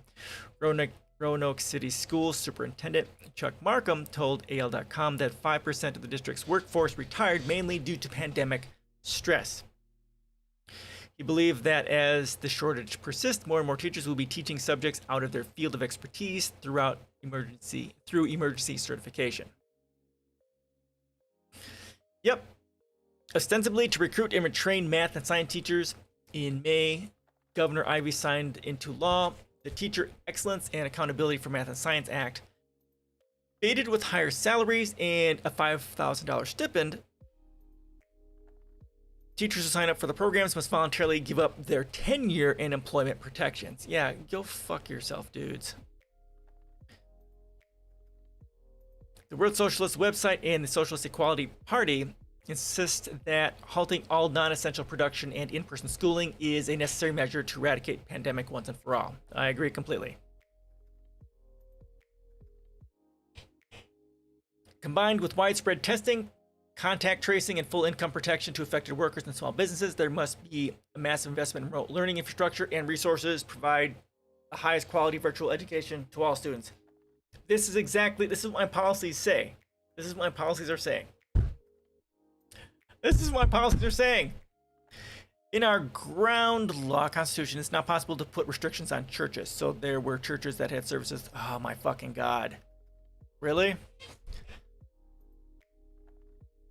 That's too bad. And religious people, of course, tend to be more conservative and tend to be less about people's safety. There's a level of sociopathy that tends to be inherent with religion, especially the monotheistic religions, but any religion in general. Yeah, that's horrible. We had the ability here. We did that here in some places. Some places did it, but some churches said, you know what, we don't care. We're gonna do it anyhow. And then people got sick and people died, and they're still doing it. Terrific. So, yes, this is all sorts of stuff that I've been saying about, and this is stuff that's in my policies. This is exactly what we need to be doing. Renee, the Montgomery school teacher, rightly emphasized the need for teachers to continue organizing the work of independent rank-and-file educator committees, as the Alabama Education Association is not doing anything to really protect its members. Indeed, it was the independent, determined action by Alabama educators last school year, culminating in the formation of the Alabama Educators Rank-and-File Safety Committee, that forced the Montgomery School District to temporarily switch to fully remote learning and teaching. Yeah, organize, solidarity, take control. Alabama educators, parents, and students must continue to build and expand the committee in preparation for the fall semester and the struggles to come. Is it nearly impossible to change them quickly? Oh yeah, definitely. It's okay this way. It should be that way. In our country, churches have too much, I guess I'm not going to say this, I don't believe this hard, right? Even churches have, I don't know. Well, no, because we kept them from being open. We closed them because of law. No, I guess it's okay. I don't know. Not a pro education, not a pro religion sort of person. So I don't know. All right. Yeah, it's very difficult to change our constitution. And in my electoral policies, I've got like 7 or 8 changes to the constitution that need to be done. And like you're saying, it's going to be almost impossible to do. I mean, our constitution is a mess. And we honestly need to get rid of it and start over again. Because it's such a mess. It's garbage. Complete garbage.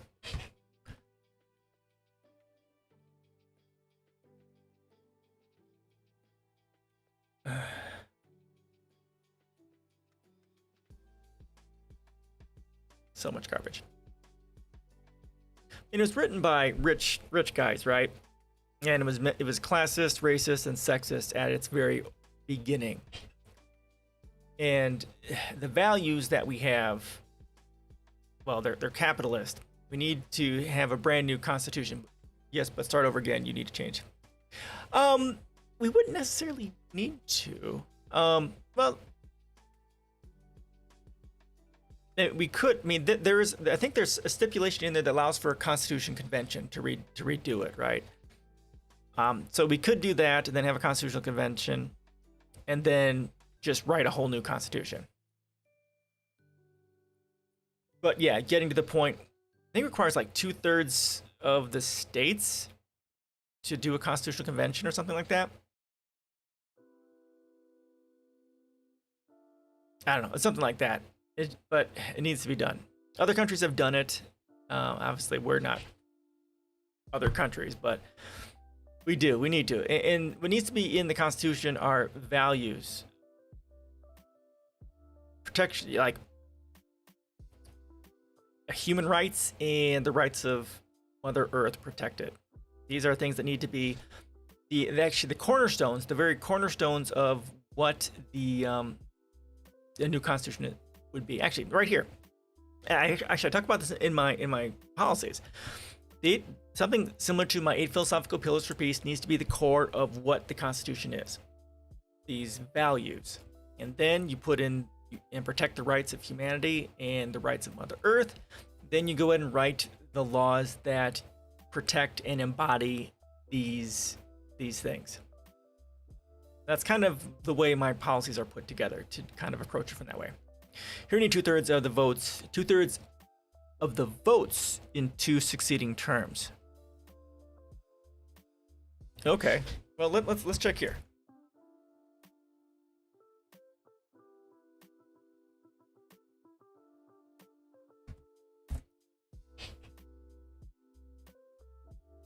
By vote of 2/3 of both houses, or on the application of the legislatures of 2/3 of the states.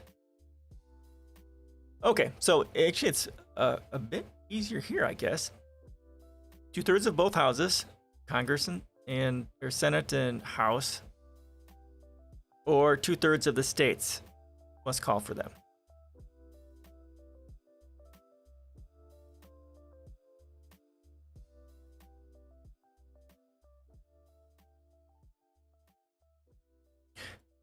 Yeah, and the problem I have, yeah, I say that we need to do it, but the problem we have is that the conservative movement here is so strong, and that people are so fucking stupid here that nothing good would come of it, because it would just end up getting worse than it already is. It would end up being more libertarian, more protecting the businesses, and more fucking over the people and the environment. It just wouldn't be good.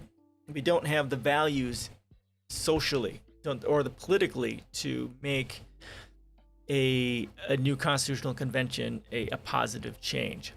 It's a bit more technical here, but that's the general idea. Okay. Yeah, well, it seems a little more difficult there than it is here. Although here, it's never going to be done because that's what needs to be done. Too many companies will lose too much power and money by actually changing things for the better.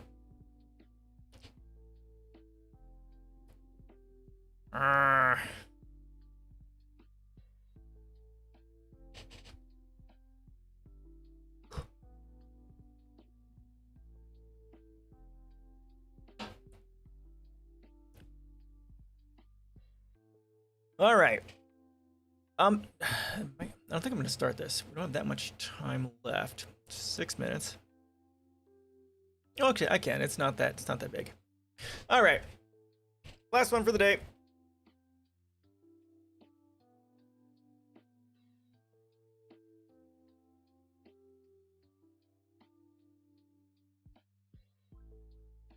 So, let me copy it. Son of a bitch. Not letting me copy it. I absolutely hate when they do that. If you want to change something, they usually do it at the end of a term just for the election and then finish after. Ah, that makes sense. Yeah, you get it at the very end. That way you've got one done, and then bloop, the next session you get the rest of the votes. That makes sense. Smart. Is my mouse just broken or what? No. It's just preventing me from copying. God, are you fucking kidding me? Son of a bitch! The page won't let me copy.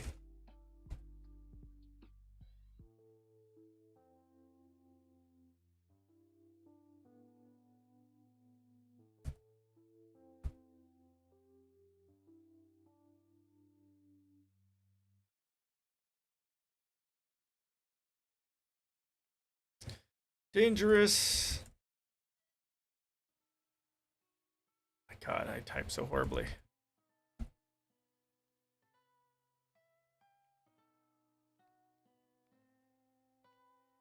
All right, planet's vital signs are reaching dangerous tipping points mid climate crisis, scientists warn.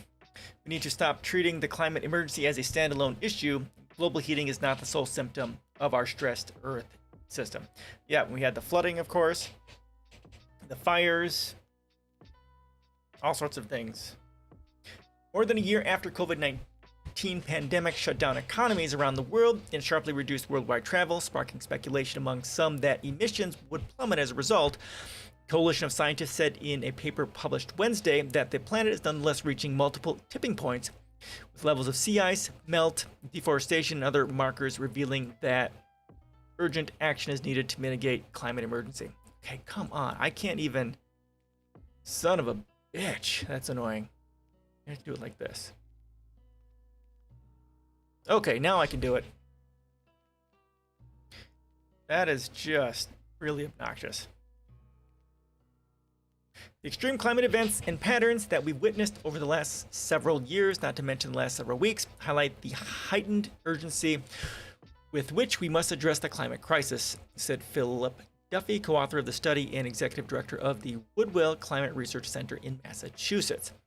The world scientists' warning of climate change a climate emergency 2021, which is published in the journal Bioscience, states that 18 out of 31 planetary vital signals have hit record-breaking highs or low points in recent years. And also, if you want to look at, there's this book that I read. It's Donut Economics. It approaches kind of economics while looking at those sort of tipping points. And it's... Let's go and look at this up.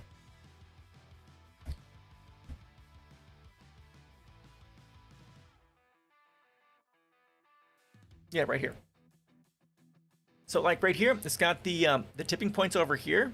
When you look at economics, and then you can start rating how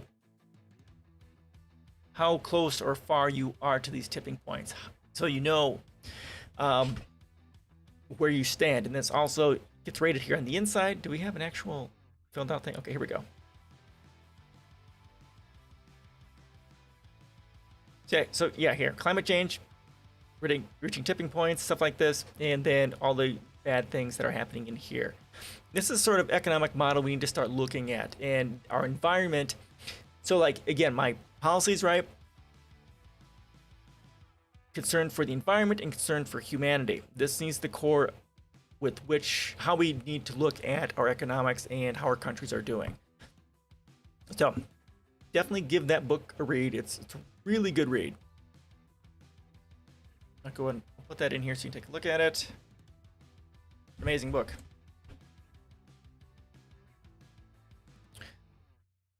Major lesson from COVID-19 is that even colossally decreased transportation and consumption are not nearly enough, and that instead transformational system changes are required, which is what my policies are all about. Radical transformation, everything to save humanity from extinction.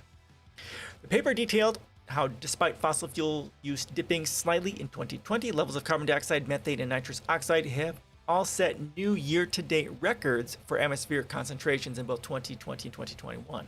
Oh my God. The authors emphasized, however, that fossil fuel emissions and the global heating with which they are associated are far from the only indicator that the planet is in danger.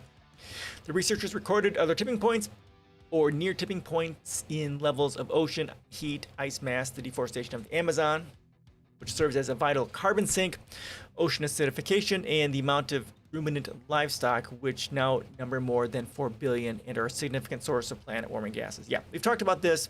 We need to get off cows, period, for food, just because, I mean, just looking at the amount of land that is decimated just to feed cows and to raise cows.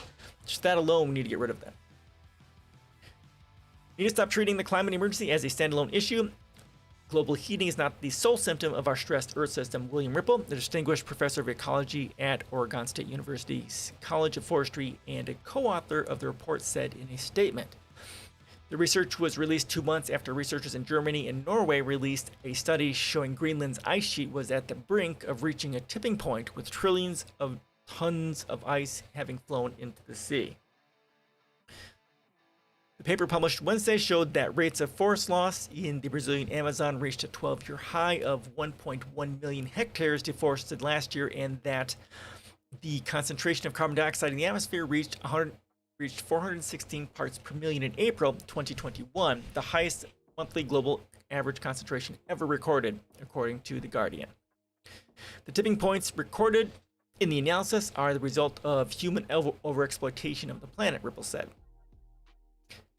Keep in mind that if you look at the global emissions of CO2, the U.S. is not even the worst problem. There are a lot more people in India than in the U.S. and the Europe together. Yeah, no, I mean, you're exactly right. The India is an emerging market, and that is what the statistics show, that China is, like China and India are the top two. Just by virtue of that, but I always put the United States as the highest just because of the United States is the largest terrorist organization in the world. The coups, the drones, the bombs, the military, and all that sort of stuff destroys infrastructure. It destroys planets, and all that sort of stuff is just devastating. I mean, you're right by just the core, yes. And this is something that we could be working on. As I've said in my stream a lot, you know, if India is polluting using fossil fuels all that much, then we should be going, okay, we'll tell you what, here's $1 trillion. Here we'll give this money to you if you spend it specifically on shifting to sustainable energy and stop using the fossil fuels. And then also spend, you know, here's more money for infrastructure, for healthcare, housing, education. I mean, that's my policies say this too. If you want to deal with climate change, if you want to deal with the overpopulation non-problem, shifting all these, you know, second and third world countries to first world status is the way you do it. That prevents the overpopulation problem, and it can help to deal with the climate change issue. Having these countries, giving them money, and having them start building a sustainable infrastructure.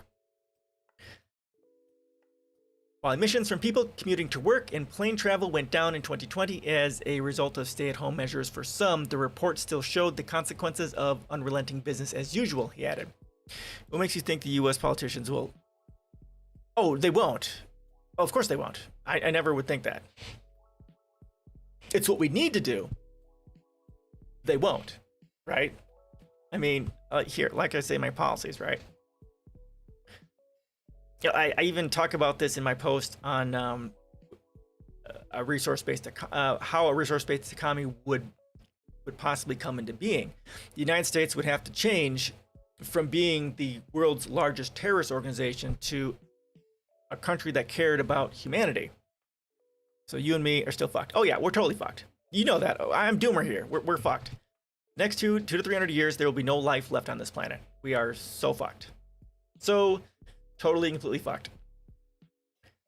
No. Okay, so also the great thing about this process is that it does not cost us anything to accomplish this, because Through this process, we will claim the money that currently supports the U.S.'s global terrorism projects and redirect it to support the people, peace, the environment, stopping climate change, and NASA. This alone will help. Okay, that's not where it said.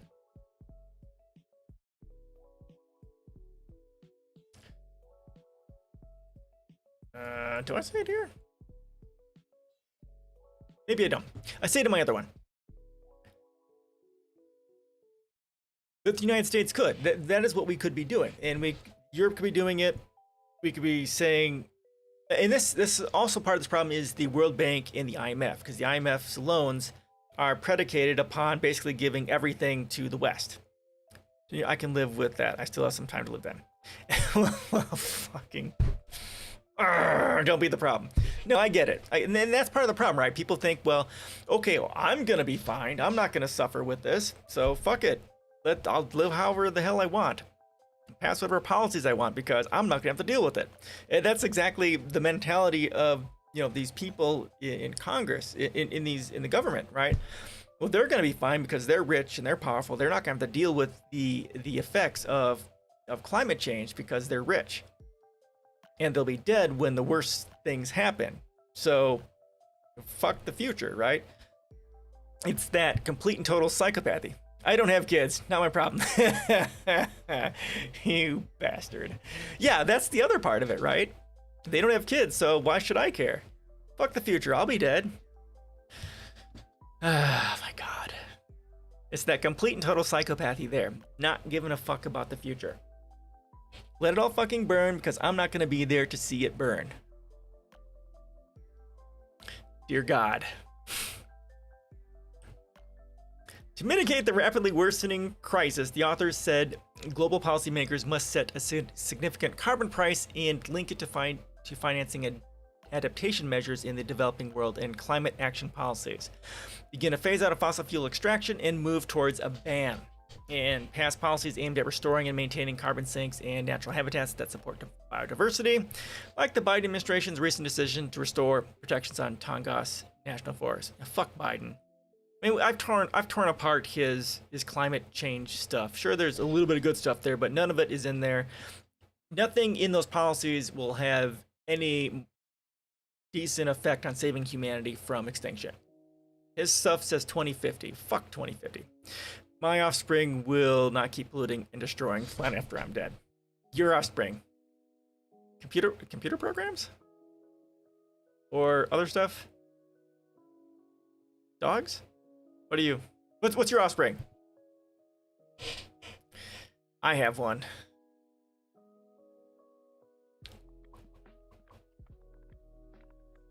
Policies to alleviate the climate crisis or any of the other threatened planetary boundary transgressions should not be focused on symptom relief, but on addressing the root cause, the overexploitation of the earth. Yes, exactly.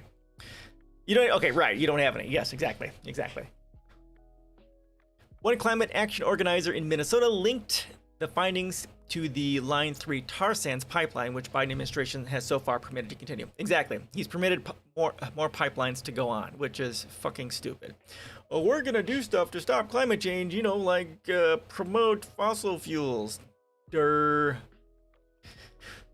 not too late to stop Line 3 and enact a just climate transition, said Andrew Ulisic of the faith-based initiative Isaiah. But time is short. Now it's time for action. The paper noted some positive developments, including record high levels of fossil fuel divestments by cities, financial institutions, universities, and other entities, and a record low level of fossil fuel subsidies.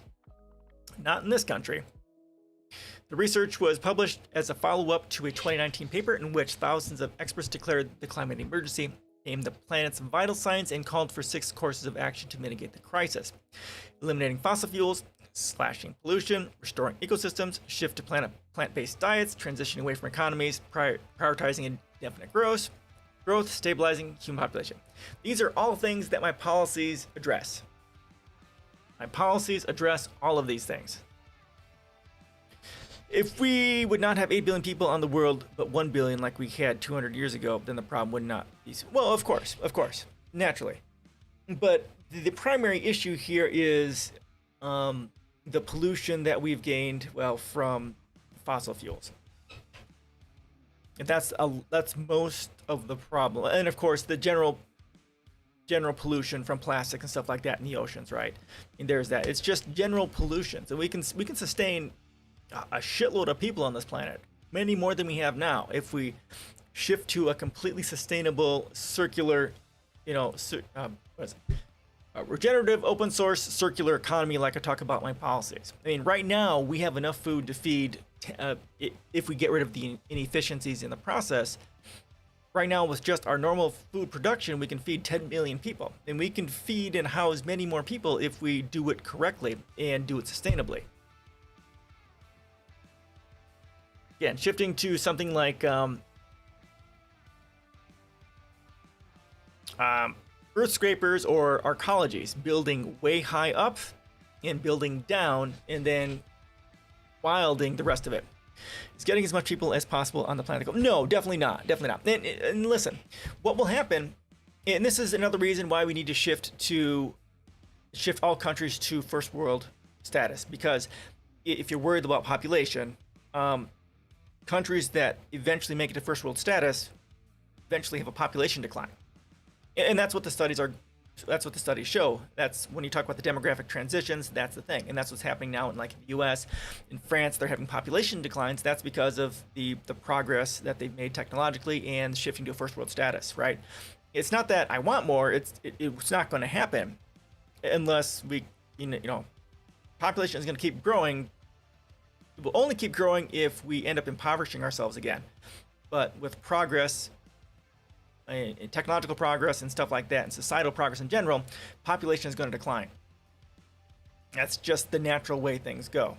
Not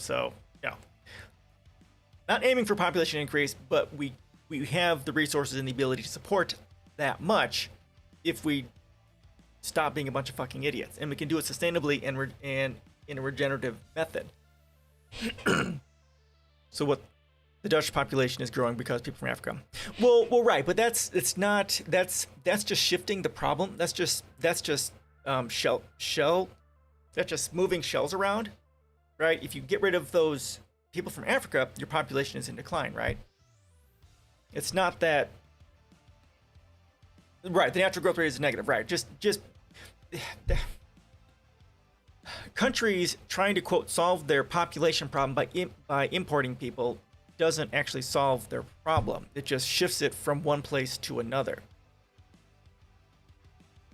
The only reason population is a problem because of capitalism, because capitalism requires infinite growth and infinite consumption.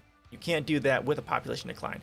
I talk about this in one of my posts. In my post on the rise of a resource-based economy, capitalism will naturally implode if you shift to a sustainable economy, because with economies being more sustainable, you get rid of planned obsolescence and all of the and that sort of thing, which is huge, which means market demand is going to go down. You shift to regenerative, open source, and go towards more universal and modularity, and then you shift all the countries to first world status. Populations go down, demand goes down, and then capitalism will just naturally implode because of progress in that way. Okay. All right. I've got my 2 hours. Thanks for joining me, Alex. I really do appreciate it. It's been real quiet around these parts lately. I know summer is a thing, but yeah, it's good to see you. That's because people are still needed to do the work for a large part that will end. Yes, exactly. Yep, automation is going to be a huge part of what will set humanity free. Well, what could set humanity free, but it won't as long as money is a thing, because, it's what's been happening since the 1800s with the rise of the Industrial Revolution and capitalism. Capitalism was with the Industrial Revolution, right? That workers were automating, companies were automating, and they were keeping all the money from that excess production, and people were losing their jobs and all that sort of stuff. And it's hard to actually have automation be a positive effect on our economy, not on the economy, on humanity, as long as we have monetary systems, because capitalists are going to steal all the money and all that sort of stuff. If you keep the same structure, then the problem only gets bigger. Yes. Yeah, it is going to get worse, and that's what I talk about in my my Facebook Q&A in December. That if we keep going the way we are, the automation is going to end up with high levels of technological unemployment because rich people have access to robots and computers. Yeah, exactly, and we don't have access to the benefits of that. Capitalists will have all of the benefits, and us poors aren't going to. We're going to be homeless and dying in the streets because everything's automated. And that's the way it's going to be as long as we have monetary systems. Because the primary goal of the profit and benefit from automation will go to those who own it and not to the rest of humanity. Who's we? Well, okay, maybe not you. You're not one of us. But the rest of us poors will be.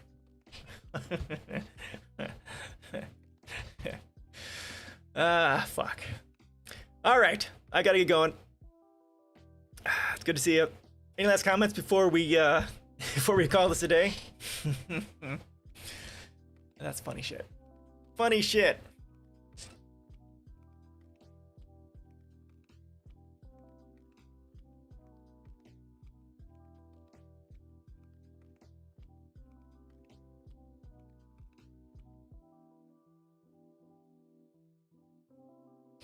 This capitalist is going to sleep. Yeah, thank you so much, man. Have a great evening. Thank you for joining me. I really appreciate it. You're a lot of fun. Have a great week. Stay safe, and have a great weekend. Stay safe, and we'll see you next time. See you later, man. Thank you. Credit.